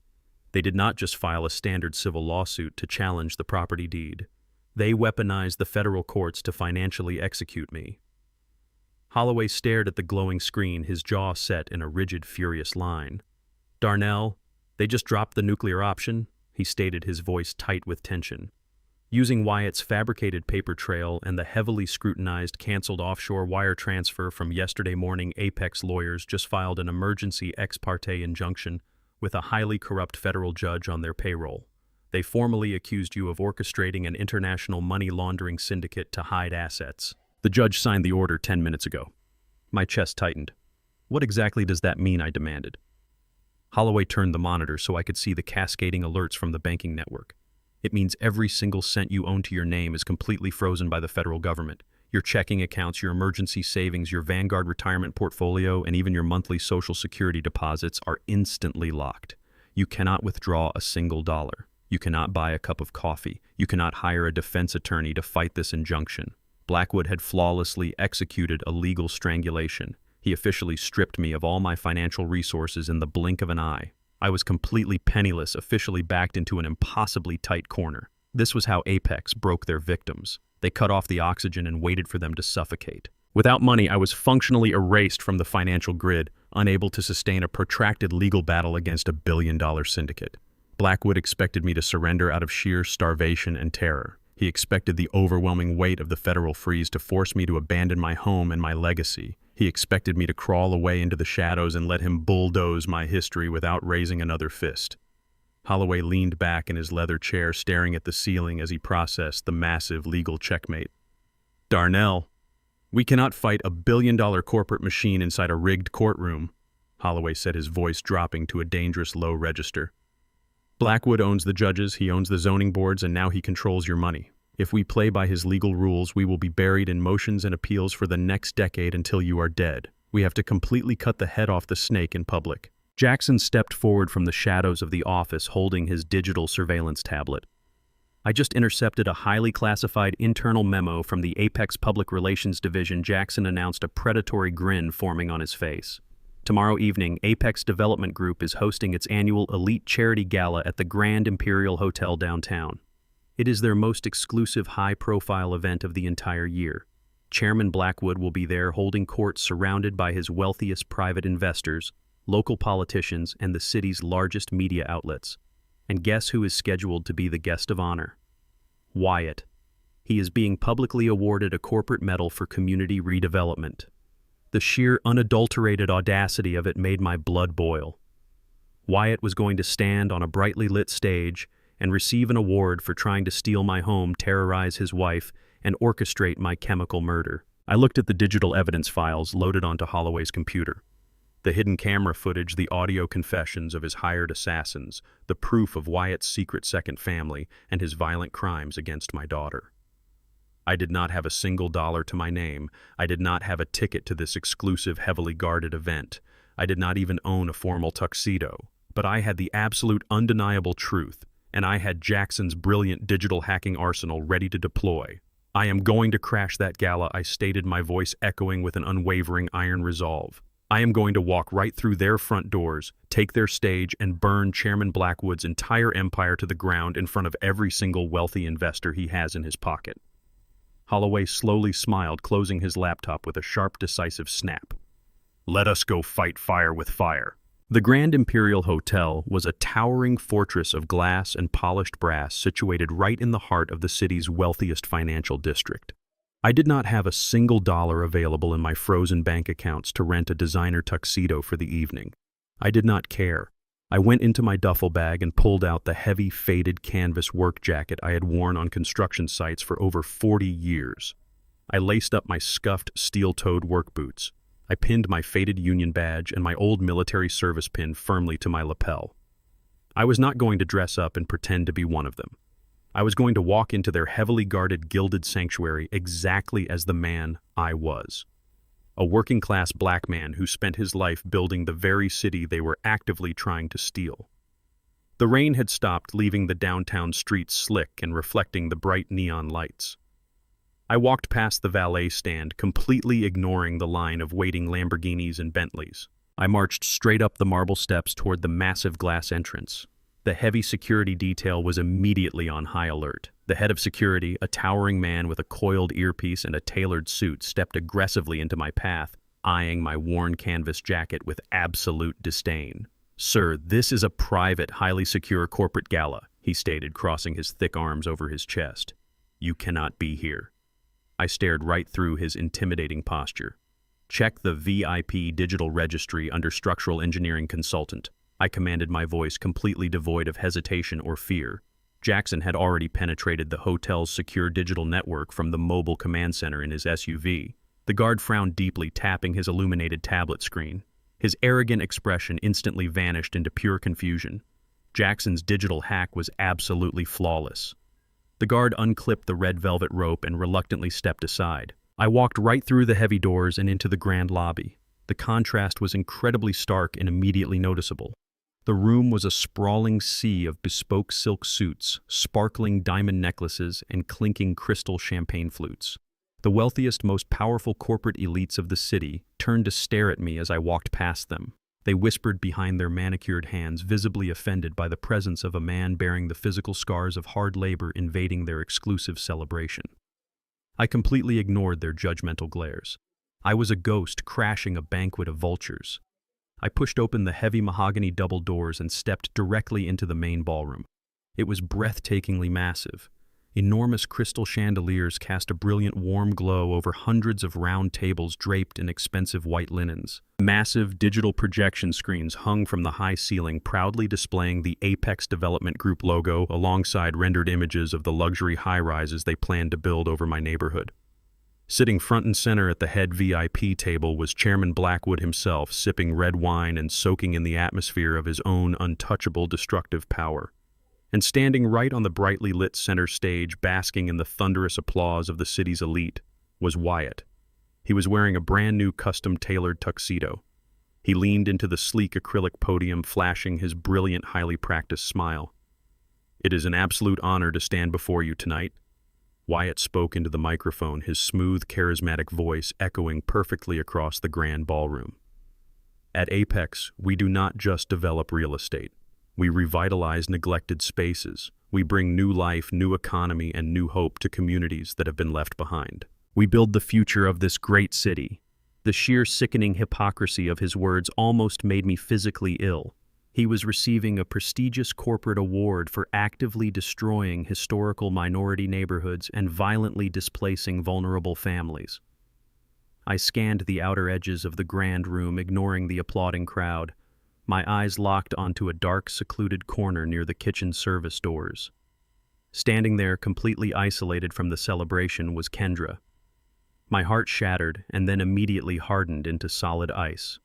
She was wearing a high-end designer gown, but she looked incredibly fragile, like a broken porcelain doll. She kept her head tilted downward, trying to hide in the deep shadows. But as the stage lights shifted across the room, I saw it clearly. A dark, ugly purple bruise covered her left cheekbone. Her lower lip was swollen hastily and poorly concealed under heavy layers of expensive foundation makeup. Wyatt had brutally beaten my daughter when she confronted him about his secret family and his stolen credit cards. He had physically broken her to ensure she would attend this gala and maintain his perfect public image. The sight of my abused daughter erased any remaining trace of mercy in my soul. This was no longer just about getting my house back or unfreezing my retirement funds. It was about absolute, devastating retribution. I stepped out of the shadows at the back of the room. I did not sneak around the edges.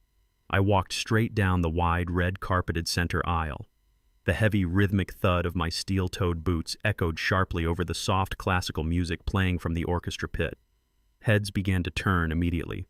The polite, hushed conversations at the surrounding tables suddenly died out. Wealthy investors and powerful politicians lowered their champagne glasses, staring in absolute confusion and rising alarm at the old black man in a faded canvas jacket marching aggressively toward the main stage. Wyatt was in the middle of a glowing sentence about family values and community trust when his eyes finally caught my movement in the crowd. His voice completely hitched in his throat.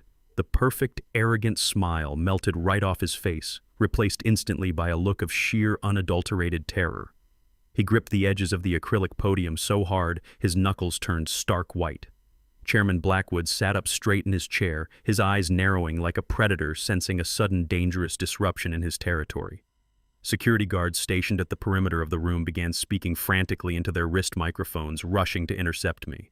But I was moving much too fast, driven by a father's righteous fury. I reached the front of the ballroom and marched directly up the carpeted steps to the main stage. Wyatt took a desperate step backward, raising his hands defensively as if to stop me, but he was completely paralyzed by the shock of seeing me there. He thought I was locked out of my accounts and hiding in fear. I did not throw a punch. I did not shout in anger. I walked right up to him, grabbed the neck of the microphone stand, and forcefully yanked the wireless microphone straight out of his trembling hand. A loud, piercing screech of audio feedback blasted through the massive ballroom speakers, forcing several people in the front row to cover their ears. The entire hall went dead silent. You could hear a pin drop in a room holding 500 of the most powerful people in the state.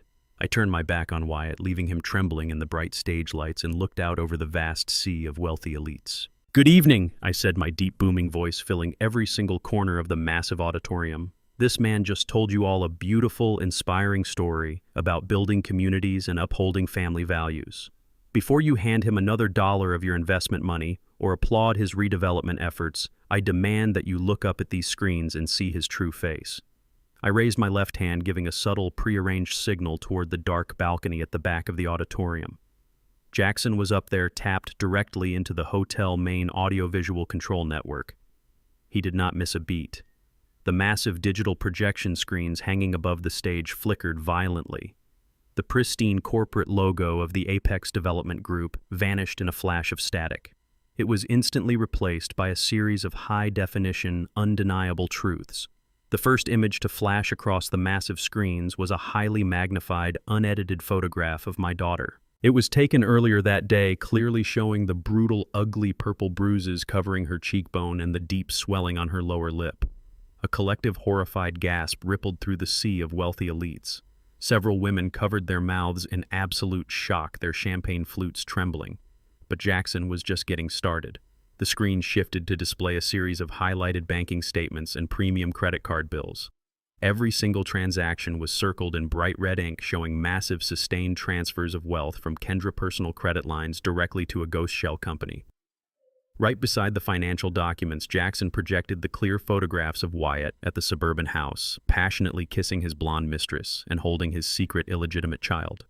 The pristine image of the devoted family man was being publicly butchered in front of his most vital investors. Wyatt lunged toward the podium, frantically pressing buttons on the control panel, trying desperately to cut the power to the massive screens. "Shut it down," he screamed at the audio-visual technicians scrambling in the sound booth. "Turn it off right now."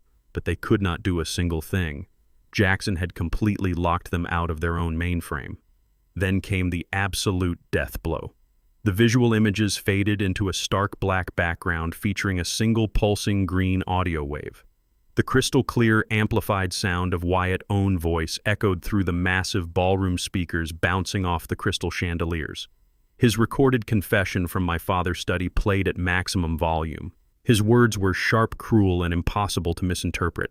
I slipped that night shift orderly $1,000 in cash to pump an extra heavy dose of a specialized liquid sedative directly into his IV line.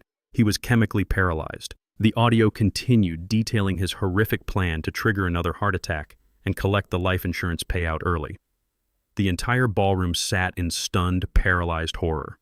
They were listening to a man actively bragging about committing severe elder abuse, financial extortion, and attempted medical murder. The silence that followed the recording was heavier than wet concrete. Every single eye in the vast room was fixed directly on Wyatt, judging the monster hiding in the tailored tuxedo. The whispers of the elite transformed into an undeniable chorus of disgust, isolating him completely in a matter of seconds. The absolute silence in the ballroom lasted only a few seconds before it shattered into a chaotic roar of pure, unadulterated outrage. Wealthy investors began shouting angrily, pushing their chairs back from the tables in disgust. Board members of the Apex Development Group were frantically dialing their own crisis management lawyers on their cell phones. The shiny, philanthropic veneer of the gala had been violently ripped away, exposing the rotting core of their operations. Down at the front VIP table, Chairman Blackwood realized the catastrophic danger to his own empire. He was watching his multi-billion-dollar reputation disintegrate on live projection screens. Blackwood was a survivor, a corporate shark who knew exactly when to amputate a bleeding limb to save the main body. He stood up rapidly, kicking his expensive chair back, and snatched a microphone from a nearby event coordinator. He marched to the center of the ballroom floor, projecting a mask of profound, righteous indignation. "Turn off those screens," Blackwood roared into the microphone, his voice cutting through the chaotic noise of the crowd. He pointed a steady accusatory finger directly at Wyatt standing on the stage. "Apex Development Group has absolutely no knowledge of these heinous criminal actions. We categorically sever all ties with this man effectively immediately. He is a rogue broker who has flagrantly violated our strict corporate ethics. He does not represent this firm, and we will fully cooperate with federal law enforcement to see him prosecuted to the fullest extent of the law." It was a masterful, totally ruthless performance of self-preservation. Blackwood threw Wyatt under the speeding bus without a single shred of hesitation. The corporate titan was perfectly willing to let Wyatt take the entire fall for the violent tactics Blackwood himself had implicitly authorized. Up on the stage, Wyatt looked completely destroyed. His shoulders slumped heavily. His face drained of all color, shifting from a confident flush to a sickly, terrified gray. He looked at the furious crowd, then at the towering chairman who had just publicly excommunicated him. The elite society he had bled my family dry to join was currently ripping him to pieces. He was entirely isolated, stripped of his wealthy backers, his fraudulent money, and his fake reputation. The realization hit his arrogant brain like a physical punch. He had absolutely nowhere left to run, nowhere left to hide, and no one left to manipulate. Wyatt backed away from the acrylic podium, his chest heaving with frantic, shallow breaths. The manicured hands that had previously held a crystal champagne flute were now trembling violently. He looked around the vast ballroom, seeing nothing but hundreds of hostile eyes glaring back at him. The sheer weight of his complete and total ruin finally shattered whatever small fragment of sanity he had left. He let out a low, guttural roar that sounded more like a wounded, cornered animal than a human being. It was a sound of absolute, unhinged desperation. "You did this to me!" Wyatt screamed, his voice cracking as he whipped his head back to face me. The remnants of his polished facade vanished, leaving behind only raw, lethal malice. "You ruined my entire life, you stubborn old fool. I should have smothered you with a pillow while you were lying in that hospital bed." I did not flinch. I stood my ground on the center of the stage, squaring my broad shoulders, staring him down with the unwavering gaze of a man who had already survived the absolute worst they could throw at me. "You ruined your own life, Wyatt," I stated, my voice completely devoid of any fear. "You built your entire castle on a foundation of lies and theft. Now you get to watch it crumble to dust." The words pushed him completely over the edge. Wyatt reached his trembling hand inside the tailored lapel of his expensive tuxedo jacket. When his hand emerged, The bright stage lights glinted off the cold, dark steel of a compact semi-automatic pistol.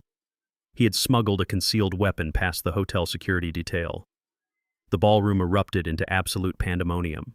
Wealthy guests screamed in sheer terror, diving under tables and scrambling frantically toward the mahogany exit doors. Chairs were overturned and crystal glasses shattered on the marble floor in the ensuing stampede. Security guards at the perimeter drew their weapons, shouting conflicting orders over the chaos. But Wyatt did not care about the guards or the fleeing crowd. His bloodshot, dilated eyes were locked entirely on me. He raised the pistol with both hands, pointing the dark muzzle directly at the center of my forehead. He was no longer trying to steal my property or freeze my bank accounts. He was preparing to execute me right there on the stage.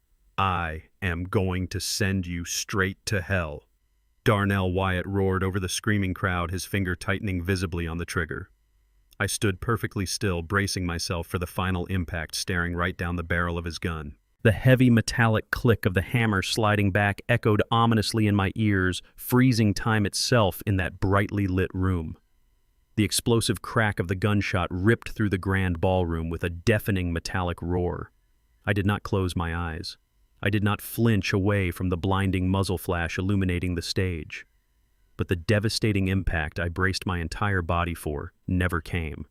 Instead, a sudden forceful weight slammed directly into my chest from the right side, knocking me completely off balance.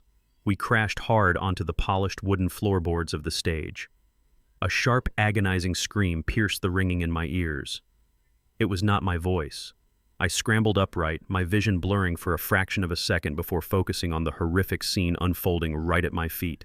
Kendra was lying on the stage. Her stunning designer gown was rapidly soaking with thick, dark crimson blood spreading across her left shoulder. She had watched Wyatt draw his weapon from her isolated corner near the kitchen doors. In a split second of pure, unfiltered clarity, she had sprinted across the stage and thrown her own body directly into the line of fire to shield me.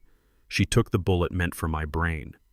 Wyatt stood perfectly still, his smoking pistol lowered slightly, his eyes wide with absolute, uncomprehending horror at what he had just done. He had shot his own wife. That momentary hesitation was his ultimate undoing. The heavy mahogany service doors at the back of the auditorium blew open with explosive force. Jackson had not just hacked the audiovisual system. He had preemptively coordinated with a federal tactical unit feeding them real-time surveillance of the gala. A highly trained squad of FBI special agents swarmed into the ballroom, their tactical rifles raised, and their laser sights cutting through the lingering smoke. "Drop the weapon right now!" The lead federal agent roared, his voice amplified by the sheer authority of his command. Wyatt dropped the pistol as if it were burning his hand. He raised his arms in a weak, pathetic gesture of surrender. Two heavily armored tactical agents vaulted onto the stage and tackled him violently to the ground. The sickening crunch of Wyatt's face slamming against the hard wooden floorboards echoed through the microphone still lying near the acrylic podium. They pinned his arms behind his back, driving a heavy knee directly between his shoulder blades to completely immobilize him. The immediate physical threat was entirely neutralized, but my entire universe was solely focused on the bleeding woman lying in my arms. I dropped heavily to my knees, completely ignoring the sharp pain shooting through my joints. I pulled Kendra into my lap, pressing my calloused, scarred hands firmly against the gaping gunshot wound on her left shoulder to stem the heavy flow of blood. The metallic smell of fresh copper mixed sickeningly with the expensive floral perfume she wore. Kendra gasped for air, her face draining of all color, shifting to a terrifying ashen gray under the harsh stage lights. Her body trembled violently against my chest. I held her tight, rocking her slightly, acting on pure primal fatherly instinct. "Stay with me, Kendra," I commanded, my voice cracking with a desperate raw emotion I had not felt in decades. "Look right at me. Do not close your eyes." She looked up at me, her breathing shallow and ragged. The superficial layers of greed, the arrogant entitlement, and the toxic manipulation that Wyatt had spent years injecting into her mind were completely gone. The cold, calculating woman who handed me a fraudulent clipboard in a hospital room had vanished. Staring back at me were the terrified, vulnerable eyes of the little girl who used to ride on the handlebars of my bicycle through the West End. "Dad," she whispered, her voice choking on a wet sob. "I am so sorry. I am so incredibly sorry for everything. I ruined everything. I let him poison my mind. I let him hurt you." Her tears mixed freely with the dust and blood on her face. I pressed my forehead gently against hers, completely ignoring the chaos of the federal agents securing the perimeter around us. "You saved my life today, Kendra," I said firmly, ensuring every single word penetrated her shock. "You made a terrible mistake, but you are still my daughter. Nothing in this world will ever change that. I forgive you." The heavy, suffocating wall of resentment that had built up between us shattered completely. In the shadow of absolute tragedy on a stage covered in shattered glass and spilled blood, the broken bond between a father and his daughter was finally and undeniably healed. A team of tactical paramedics rushed onto the stage carrying heavy medical bags and a portable stretcher. I reluctantly stepped back, allowing the trained professionals to take over, applying pressure to her shoulder and stabilizing her vital signs. As they carefully lifted Kendra onto the stretcher to rush her to a waiting ambulance, a sudden chilling sound cut through the organized chaos of the room. It was laughter. Wyatt was being hauled roughly to his feet by two massive FBI agents. His expensive tailored tuxedo was torn and heavily stained with his own blood from where his nose had forcefully met the stage floor. His wrists were secured tightly behind his back in heavy steel handcuffs. He was completely ruined. His career was over, his secret life was exposed, and he was facing decades in a federal penitentiary for attempted murder. Yet he threw his head back and laughed like an absolute lunatic. "You think you won, you pathetic old man?" Wyatt screamed, his voice cracking with unhinged manic hysteria. He thrashed wildly against the grip of the federal agents, his eyes wide and bloodshot, locked in a dead stare with me. "You think putting me in handcuffs saves your precious little legacy? You are completely delusional. I still hold the winning hand. The transfer deed is already fully processed. It is permanently logged in the federal property system. That red brick house belongs to my trust. The land underneath it belongs to my trust." Wyatt spit a mouthful of blood onto the stage, a vicious, feral grin stretching across his battered face. "You can lock me in a concrete cell for the rest of my natural life, Darnell. It does not matter. I will order my corporate lawyers to foreclose on that land from the inside of my prison block. I will sell the ground right out from under your feet while I am wearing an orange jumpsuit. You will die completely homeless, and I will die a very rich man." The federal agents shoved him violently forward, forcing him to walk down the stage steps and marching him toward the ballroom exit. His manic laughter echoed down the grand hallway, a dark, venomous promise meant to haunt my every waking moment. He honestly believed he had secured an inescapable legal victory. He genuinely thought his fraudulent paperwork was stronger than the truth. He had absolutely no idea that his ultimate weapon was nothing but a useless, hollow piece of paper, and I was about to deliver a legal shockwave that would completely bury him and his corporate masters for good. The flashing red lights of the emergency vehicles faded into the sterile, blinding white corridors of the trauma center. I sat in a hard plastic chair in the surgical waiting room for 6 agonizing hours, my worn canvas jacket still stained with my daughter's blood. I stared at my calloused hands, replaying that horrific split second over and over in my mind. Kendra had thrown herself directly into the line of fire. She had taken the bullet meant for my chest without a single moment of hesitation. When the lead trauma surgeon finally walked through the heavy double doors, his scrubs rumpled and his face drawn with exhaustion, he looked at me and gave a single firm nod. The bullet had shattered her collarbone and caused severe tissue damage, but it had miraculously missed her vital organs and major arteries. She was heavily sedated, resting in the intensive care unit, and firmly guarded by 2 federal agents to ensure her absolute safety as a primary witness. Hearing that my daughter was going to survive lifted a suffocating, crushing weight from my lungs. I took a deep, shuddering breath, feeling the cold, hard reality of the situation settle over me. The physical violence was over, but the legal war was just reaching its absolute peak. Apex Development Group did not pause to mourn the tragedy or distance themselves from the horrific violence that took place at their own gala. They were apex predators in bespoke suits, and there was still $2 million of their corporate money floating in the wind. Less than 48 hours after the shooting with Wyatt, locked safely inside a federal holding cell, Chairman Blackwood dispatched his legal army to secure their investment. They filed an emergency high-priority motion in civil court. I was immediately summoned to a high-stakes hearing to untangle the massive, convoluted web of real estate fraud my son-in-law had left behind. I walked through the towering marble archways of the federal courthouse downtown with Holloway right by my side. His face was a mask of cold, predatory calculation, holding his heavy leather briefcase in a tight grip. We pushed open the heavy oak doors of courtroom 4B and stepped into the sprawling chamber. The opposing bench looked like a high-end corporate fashion show. Chairman Blackwood had sent an entire battalion of the most expensive, ruthless litigators in the city. They sat behind towering stacks of legal briefs and glowing laptops, whispering confidently amongst themselves. They looked at my faded boots and worn jacket with undisguised contempt. The lead counsel, a sharp-featured, arrogant man named Sterling, stood up the moment the honorable judge took his seat at the high bench. Sterling did not waste a single breath on pleasantries or offer any fake condolences for my hospitalized daughter. He went straight for the jugular. "Your Honor." Sterling began, his voice echoing across the quiet courtroom with absolute corporate entitlement. My client, Apex Development Group, issued a $2 million advance to a real estate trust formerly managed by Wyatt. We have undeniable documented proof that the funds were securely transferred and accepted by his shell company. While we openly acknowledge that Wyatt is currently under federal investigation for his personal violent conduct, the strict legal fact remains that he defaulted on a binding commercial contract. He accepted our money and failed to deliver the development site.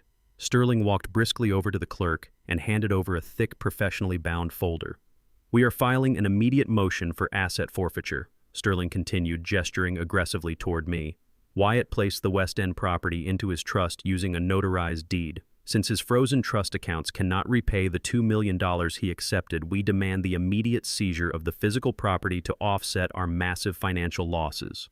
We request full judicial authorization to evict the current occupant, demolish the structure, and assume total ownership of the land."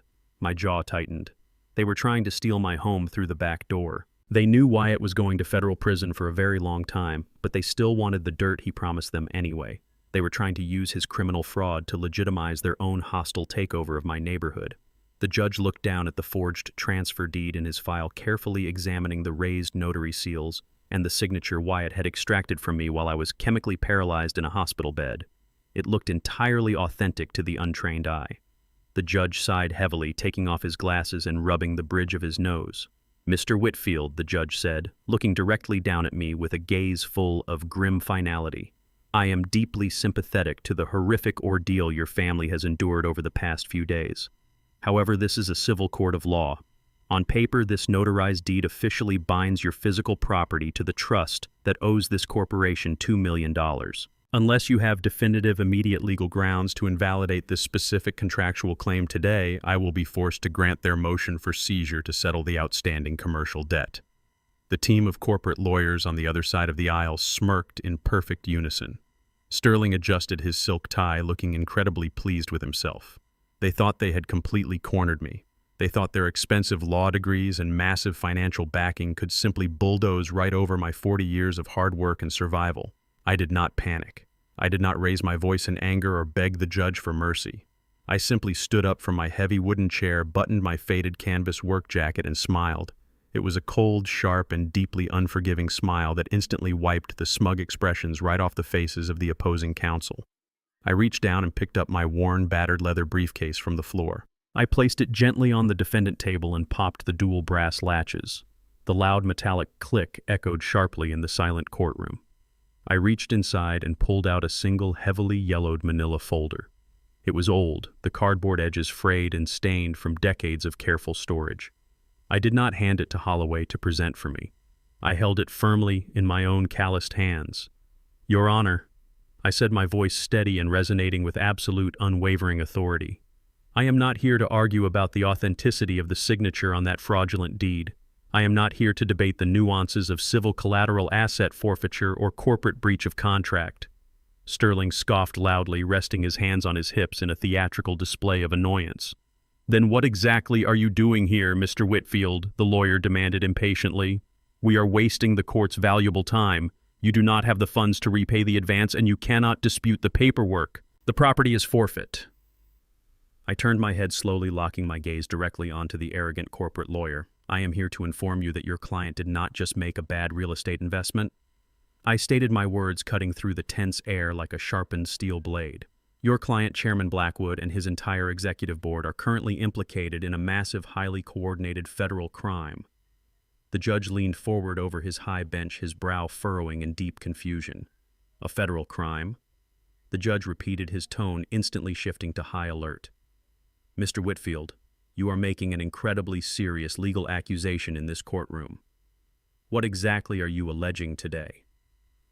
I placed my weathered hands flat on the polished wooden table, leaning forward to deliver the final devastating blow. I am officially declaring that the transaction between Wyatt and the Apex Development Group is not a simple civil dispute over seized assets. It is a textbook case of federal wire fraud conspiracy to defraud the government and international money laundering. Wyatt took your $2 million to sell you a piece of land that he did not own. But more importantly, he tried to sell you a piece of land that I did not even own. The entire courtroom fell into a state of absolute paralyzed silence. You could hear the faint hum of the air conditioning vents echoing in the cavernous space.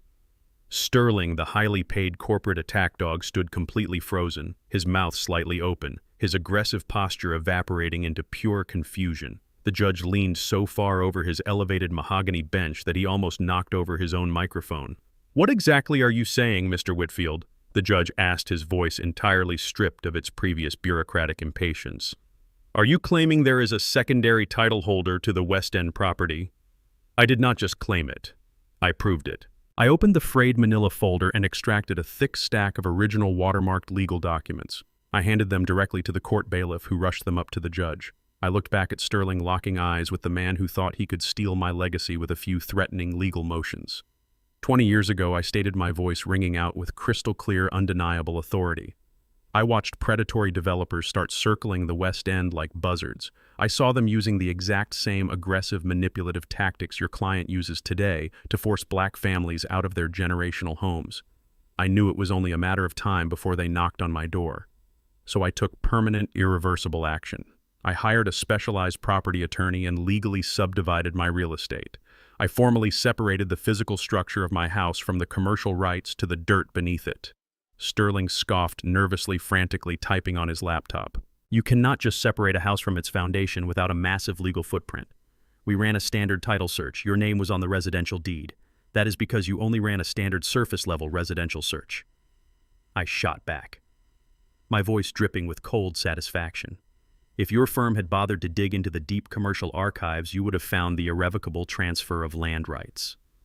2 decades ago, I donated the absolute commercial ownership of the dirt beneath my house to the Heritage Community Land Trust. They are a federally recognized, deeply protected African-American nonprofit organization dedicated to preserving historical minority neighborhoods from predatory corporate gentrification. I gave them the land for free. I only retained a non-transferable lifetime right of residency for myself." The blood drained completely from Sterling's face. He looked back at his army of corporate lawyers, all of whom were now frantically hammering away at their keyboards, their eyes widening in sheer, unadulterated panic as they pulled up the buried commercial land trust records. I turned back to the judge, who was reading the watermarked documents with wide, astonished eyes. "Wyatt forged a deed to transfer my residential rights to his trust," I explained smoothly. "But a residential deed does not give him the right to demolish the structure or sell the dirt underneath it. He took $2 million from the Apex Development Group in exchange for a promise to deliver a commercial plot of land that actually belongs to a federal non-governmental charitable organization." Holloway stood up from his chair, buttoning his suit jacket with a predatory, triumphant grin. He walked smoothly over to the center of the courtroom, ready to drop the absolute legal hammer on the Apex Syndicate. "Your Honor," Holloway announced, his voice echoing with devastating legal precision. "By accepting that $2 million wire transfer across state lines for property he did not own, Wyatt committed felony wire fraud. But the legal liability does not stop with a desperate real estate broker. The Apex Development Group initiated that transfer. They willfully bypassed standard commercial due diligence to fund a clandestine off-the-books land grab. By transferring millions of dollars into a shell company to illegally acquire protected nonprofit community land, Apex has actively engaged in international money laundering and the attempted theft of federal nonprofit assets. The entire opposing bench erupted into pure chaos. Sterling began shouting over his own colleagues, desperately trying to formulate a coherent defense. "Your Honor, this is an outrageous mischaracterization of standard business practices." Sterling stammered, his voice pitching an octave higher than before. "Apex Development is a victim of Wyatt fraud. We had no knowledge of this underlying community land trust. We were deceived by a rogue agent. Holloway did not let him breathe for a single second." "You were not deceived. Sterling, you were caught." Holloway roared back, completely dominating the courtroom. "We have the digital communications. We have the financial routing numbers." Apex intentionally funded a shadow operation to circumvent federal zoning and historical preservation laws. That $2 million you are trying to reclaim today is not a civil collateral debt. It is the undeniable financial footprint of a massive criminal enterprise. The judge slammed his wooden gavel down repeatedly, trying to restore order over the shouting corporate lawyers. "Order in this court." The judge bellowed, his face red with shock and anger. "Mr. Sterling, if these documents are verified, your motion for asset forfeiture is not only denied, but your entire executive board is exposed to severe federal criminal liability." Sterling opened his mouth to object, to desperately spin another web of corporate lies, but the words never left his throat. The heavy, solid oak doors at the back of the courtroom suddenly blew open with a thunderous crash that silenced every single person in the room. Jackson, the private investigator, strode through the doorway. He was not alone. Marching right behind him was a heavily armed, highly coordinated squad of federal agents wearing dark suits and tactical windbreakers emblazoned with the bright yellow letters of the FBI. The agents did not look at the judge. They did not look at Holloway or me. They marched with singular, terrifying purpose straight past the wooden divider, completely ignoring the sputtering protests of the Apex legal team. They headed directly for the back rows of the gallery. Sitting in the very last row, surrounded by his elite private security detail, was Chairman Blackwood. He had arrogantly attended the hearing in person, expecting to watch his high-priced lawyers completely crush a helpless old man and secure his multi-billion-dollar construction site. Now he was watching his entire untouchable empire evaporate into thin air. Blackwood stood up, his face a mask of absolute, uncomprehending fury. "What is the meaning of this?" he demanded, pointing a trembling finger at the approaching agents. "I am Chairman Blackwood. You have no jurisdiction to interrupt a civil proceeding." The lead FBI agent, a tall, imposing man with ice-cold eyes, did not slow his pace. He stepped right up to the billionaire, completely ignoring the private security guards, who wisely decided to step back and lower their hands. Marcus Blackwood, the lead agent, announced, his voice ringing out like a death knell in the silent courtroom. "I am holding a federal warrant for your immediate arrest. You are being formally charged with conspiracy to commit wire fraud, international money laundering, and multiple severe violations of the Racketeer Influenced and Corrupt Organizations Act." Blackwood's jaw dropped. The untouchable corporate titan, the man who destroyed vulnerable families with the stroke of a pen, was completely paralyzed. "Do you have any idea who I am?" Blackwood hissed, spit flying from his lips as he desperately tried to maintain his authority. "I will have your badge for this. I will bury this entire department in litigation." The federal agent did not blink. He simply reached to his tactical belt, unclipped a pair of heavy steel handcuffs, and violently spun the billionaire around. "Turn around and place your hands behind your back," the agent commanded, kicking Blackwood's legs apart and shoving him hard against the wooden gallery pews. The metallic, heavy clicking sound of the handcuffs locking securely around the chairman's wrists echoed throughout the massive courtroom. It was the most beautiful symphony I had ever heard in my entire life. Sterling and the rest of the Apex legal team stood frozen in absolute horror, watching their most lucrative client get publicly arrested and hauled away like a common street criminal. The mighty corporate empire, the billion-dollar machine that thought it could erase my history with a forged piece of paper, had just been completely and utterly decapitated. I stood at the defendant table, looking at the stunned faces of the most expensive lawyers money could buy. I slowly closed my yellowed manila folder, snapped the brass latches of my battered leather briefcase, and turned my back on the wreckage of their arrogance. I did not need to say another word. The truth had finally spoken for itself. The arrest of Chairman Blackwood in the middle of a federal courtroom was the first domino to fall in a spectacular chain reaction of absolute corporate destruction. The federal government did not hesitate to strike while the iron was hot. Within hours of the hearing, the FBI executed synchronized raids on every single office belonging to the Apex Development Group across the state. They hauled out hundreds of boxes of physical files and cloned every digital server they could find. The Department of Justice immediately enacted emergency asset freezes on all of Blackwood corporate and personal holdings. The multi-billion-dollar syndicate that had spent decades bullying vulnerable communities was entirely paralyzed in less than 24 hours. Their stock prices plummeted into complete freefall, and the remaining board members immediately began turning on each other, desperately cutting plea deals with federal prosecutors to save their own skins. The invincible corporate machine had been violently dismantled, but the legal hammer came down hardest on the man who had set the entire collapse in motion. Wyatt was transferred from local police custody directly into a maximum security federal holding facility. The evidence we had painstakingly gathered and handed over to the authorities created an inescapable, airtight legal snare. He was officially indicted on a staggering list of severe felony charges: attempted murder for the chemical sabotage in my hospital room, aggravated assault with a deadly weapon for shooting my daughter, federal wire fraud, identity theft, and international money laundering. The federal prosecutors made it abundantly clear that they were not interested in offering him a single plea deal. They wanted to make a highly publicized example out of him. Wyatt was facing a mandatory minimum sentence of 30 years in a federal penitentiary without the possibility of early parole. The legal net we had spent weeks weaving in the shadows had finally pulled completely tight, trapping him in a cage of his own making. He had absolutely no money, no corporate backers, and no high-priced lawyers left to save him. He was completely and utterly alone, facing the terrifying reality of spending the rest of his natural life behind thick steel bars. 1 week after the chaotic events at the gala, I walked through the heavily fortified gates of the Federal Detention Center. I had received multiple frantic messages from the prison administration stating that Wyatt was begging to see me, claiming he had vital family information to share. I did not go there to offer him comfort or to listen to his excuses.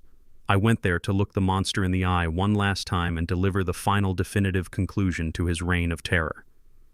I sat down in a sterile concrete visitor room separated by a thick sheet of bulletproof glass. A heavy metal door on the other side of the glass clanked open and 2 armed corrections officers escorted Wyatt into the booth. The sight of him was genuinely pathetic. The arrogant, impeccably groomed real estate broker was completely gone. He was wearing a bright orange prison jumpsuit that hung loosely on his frame. His designer haircut was an unkempt mess, and his face was covered in dark, ugly bruises from his violent arrest on the stage. Heavy steel chains bound his wrists to his waist, clinking loudly with every shuffled step he took. The guards forced him into the metal chair and stepped back. Wyatt picked up the heavy black telephone receiver with trembling hands. I picked up my receiver and stared at him with an expression of cold, unwavering stone. He looked at me, his eyes bloodshot and filled with sheer, unadulterated panic. The second we made eye contact, his tough facade completely shattered. He slumped forward, pressing his forehead against the thick glass, and began to weep uncontrollably. "Darnell, please, Wyatt," begged, his voice cracking with desperate, pathetic sobs. "You have to talk to the federal prosecutors. You have to tell them I was forced into this by Blackwood. You can make them drop the attempted murder charges. I am begging you on my knees." I did not say a single word. I just let him drown in his own miserable tears. When he realized his apologies were hitting a brick wall, he shifted to his final, most manipulative tactic. He played the family card. "You cannot do this to me." "Darnell," Wyatt cried, tears streaming down his bruised face. "I am your family. I am your son-in-law. Kendra needs me. And she is pregnant. She did not tell you yet, but she is carrying my child. You are going to be a grandfather. You cannot send the father of your unborn grandchild to rot in a federal prison for 30 years. Think about the baby. Think about the family we were supposed to build together." He pressed his chained hands against the glass, leaving sweaty palm prints on the barrier. "Please, Darnell, have mercy on me for the sake of your grandchild. Do not let my child grow up without a father." I listened to his desperate, venomous lies without a single flicker of emotion on my face. I knew my daughter was not pregnant. I knew he was simply grasping at the most sacred, vulnerable concept he could think of to manipulate my paternal instincts. He was trying to use a hypothetical, innocent child as a human shield to escape the severe consequences of his own violent actions. The sheer depths of his cowardice were absolutely astounding. I leaned closer to the thick, bulletproof glass, my posture radiating an icy, unforgiving dominance. "You do not get to speak about family to me," I stated, my voice low, steady, and chillingly absolute. "You do not get to invoke the concept of a grandchild after you orchestrated a plan to chemically poison me, steal my legacy, and physically beat my daughter. If Kendra ever brings a child into this world, that child will be raised with honor, integrity, and strength. That child will be taught how to build a solid foundation, not how to steal one. The absolute greatest gift I could ever give to my future grandchildren is ensuring that a violent, greedy, manipulative piece of garbage like you is entirely eradicated from their bloodline." Wyatt's face twisted in pure agonizing despair. He opened his mouth to scream another pathetic plea to beg for a drop of the mercy he never once showed me, but I was entirely finished listening to him. "My family does not need you, Wyatt," I declared, delivering my final crushing judgment. "You were a cancer that infected my home, and now that cancer has been permanently cut out, you are going to spend the next 30 years locked in a concrete box, slowly realizing that you traded your entire life for a piece of dirt you could never own." I did not wait for his response. I placed the heavy black receiver back onto the metal hook, instantly cutting off the sound of his frantic, muffled screaming behind the thick glass. I stood up, smoothed out the collar of my faded canvas work jacket, and turned my back on him. I walked straight toward the exit without looking over my shoulder a single time. As I stepped through the secure checkpoint, the heavy, solid iron door of the visitor block slammed shut behind me. The loud metallic crash echoed down the long, sterile corridor, permanently locking Wyatt in a world of absolute eternal darkness. The war was officially over, and the monster was finally buried. Months passed, and the harsh, biting winter finally gave way to a warm, forgiving spring. Kendra spent several grueling weeks in intensive physical therapy, her body slowly and painfully healing from the gunshot wound that shattered her collarbone. But the physical recovery was absolutely nothing compared to the monumental task of rebuilding her shattered soul from the ground up. The very moment she was medically cleared by her doctors, she filed for a completely uncontested immediate divorce from Wyatt. Because her name was inextricably tied to his fraudulent premium credit accounts and illegal shell companies, the federal asset seizures wiped her out entirely. Her extensive designer wardrobe, the luxury downtown condominium, the expensive European sports cars, everything was ruthlessly liquidated by the government to restitute the countless victims of the predatory real estate schemes. She walked out of the federal courthouse on a Tuesday morning with absolutely nothing to her name but a small scuffed suitcase of basic clothes and the fading surgical scar on her shoulder. But as I watched her walk down those wide marble steps, I did not see a broken, defeated woman. I saw a woman who was finally breathing clean, untainted air for the very first time in her adult life. She fiercely refused my offer to move back into my house, insisting with a fierce determination that she needed to learn how to stand on her own 2 feet without utilizing a safety net. She rented a tiny, cramped studio apartment on the south side of the city and began taking the public bus. She did not seek out another high-paying corporate job in the financial sector. Instead, Kendra accepted a minimum wage position as a full-time care coordinator at a chronically underfunded youth orphanage in a severely struggling neighborhood. She spent her long, exhausting days organizing community food drives, tutoring abandoned children in mathematics, and fighting fiercely against a broken system for kids who had absolutely no one else in their corner. The flashy, arrogant socialite Wyatt had meticulously molded her into was completely dead and buried. In her place stood a remarkably strong, deeply humbled woman, fiercely dedicated to making tangible amends. I visited her at the orphanage one rainy afternoon, watching quietly from the hallway doorway as she patiently helped a young, frustrated boy read a complex history book. She looked up, caught my eye, and smiled warmly. It was not the forced, synthetic smile she used to wear at high society galas. It was a genuine, radiant expression of pure, unadulterated peace. She had lost the entire material world, but she had successfully bought back her soul. While Kendra was busy pouring her heart into building her brand new life, I was putting the final definitive nail in the coffin of the Apex Development Group. The federal government had completely dismantled the criminal syndicate, but the civil courts were left to aggressively handle the massive financial fallout of their predatory practices. Holloway, operating with his usual cold-blooded, ruthless efficiency, filed a massive multi-million-dollar civil lawsuit against the remaining corporate structure of Apex. We sued them for gross negligence, the intentional infliction of severe emotional distress, and the highly coordinated attempted theft of protected property, knowing perfectly well that a public trial would expose even more of their deeply buried institutional corruption to the mainstream media. Their elite crisis management lawyers practically begged us to settle out of court. Holloway ruthlessly negotiated a settlement package so incredibly massive it effectively bankrupted their remaining liquid asset reserves. When the heavy financial transfer finally cleared directly into my fully unfrozen, highly secure bank accounts, I did not buy a luxury sports car or book a first-class ticket to a tropical island. I drove my beat-up, dented truck straight back to the West End. I stood on the cracked sidewalk looking at the sturdy red brick house my father built. It was a federally protected historic landmark completely untouchable by corporate greed, but it was entirely too large and held far too much history just for one old man to live in all alone. I knew exactly what I needed to do to honor his memory. I used the massive settlement funds to officially establish the Whitfield Legacy Foundation. I hired a massive crew of top-tier local contractors strictly employing men and women who actually lived in my own community. We completely gutted the interior of the house, carefully preserving the historical architectural facade while transforming the inside into a state-of-the-art educational facility. We converted the large living room and my father's old study into high-tech drafting classrooms, equipped with advanced structural engineering software and pristine drafting tables.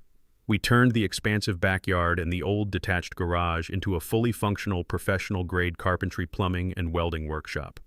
I did not want this place to be a quiet museum where people just looked at old, fading photographs.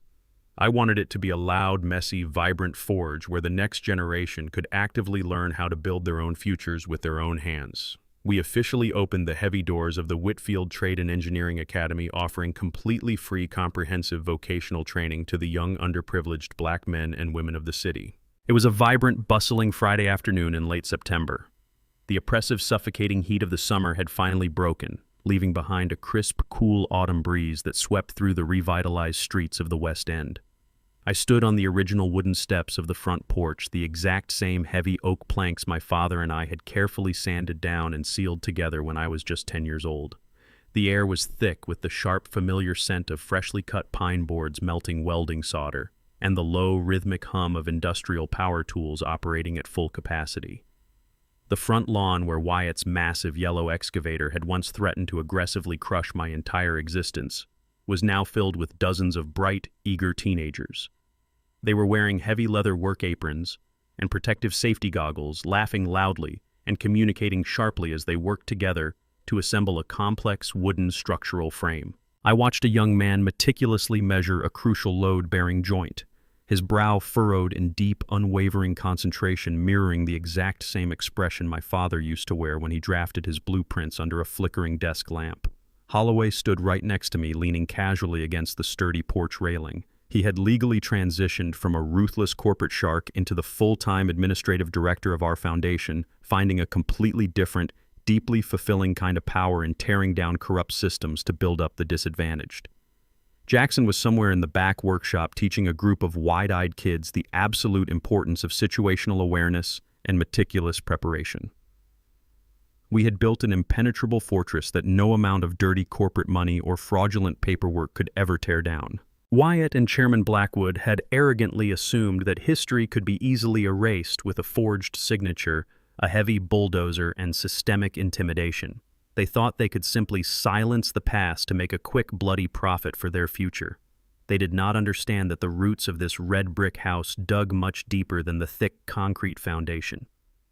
They reached directly into the unbreakable, fiercely resilient spirit of an entire generation of men and women who had to fight tooth and nail for the right to simply exist on their own land. I took a deep, satisfying breath, letting the chaotic, beautiful noise of a thriving, educated community wash completely over me. I had not just saved a house. I had secured a proud, enduring legacy that would stand strong for another 100 years. The sharp sound of a circular saw echoed across the yard, mingling with the bright, resilient laughter of the youth as the afternoon sun slowly faded into a brilliant dusk. The greatest lesson I learned from this entire ordeal is that true power does not come from a forged signature or a billion-dollar bank account. It comes from knowing exactly who you are and protecting the foundation your ancestors laid down for you. Wyatt and his corporate backers believed they could simply erase my history because they only saw the monetary value of the dirt. But history is not just dirt and bricks. It is the unbreakable spirit of a community. When you stand firmly on the truth and refuse to let greed intimidate you, even the most massive empires will eventually crumble beneath your feet. If this story inspired you to protect your own family legacy, Please share your thoughts in the comments below and subscribe to our channel for more incredible stories of justice.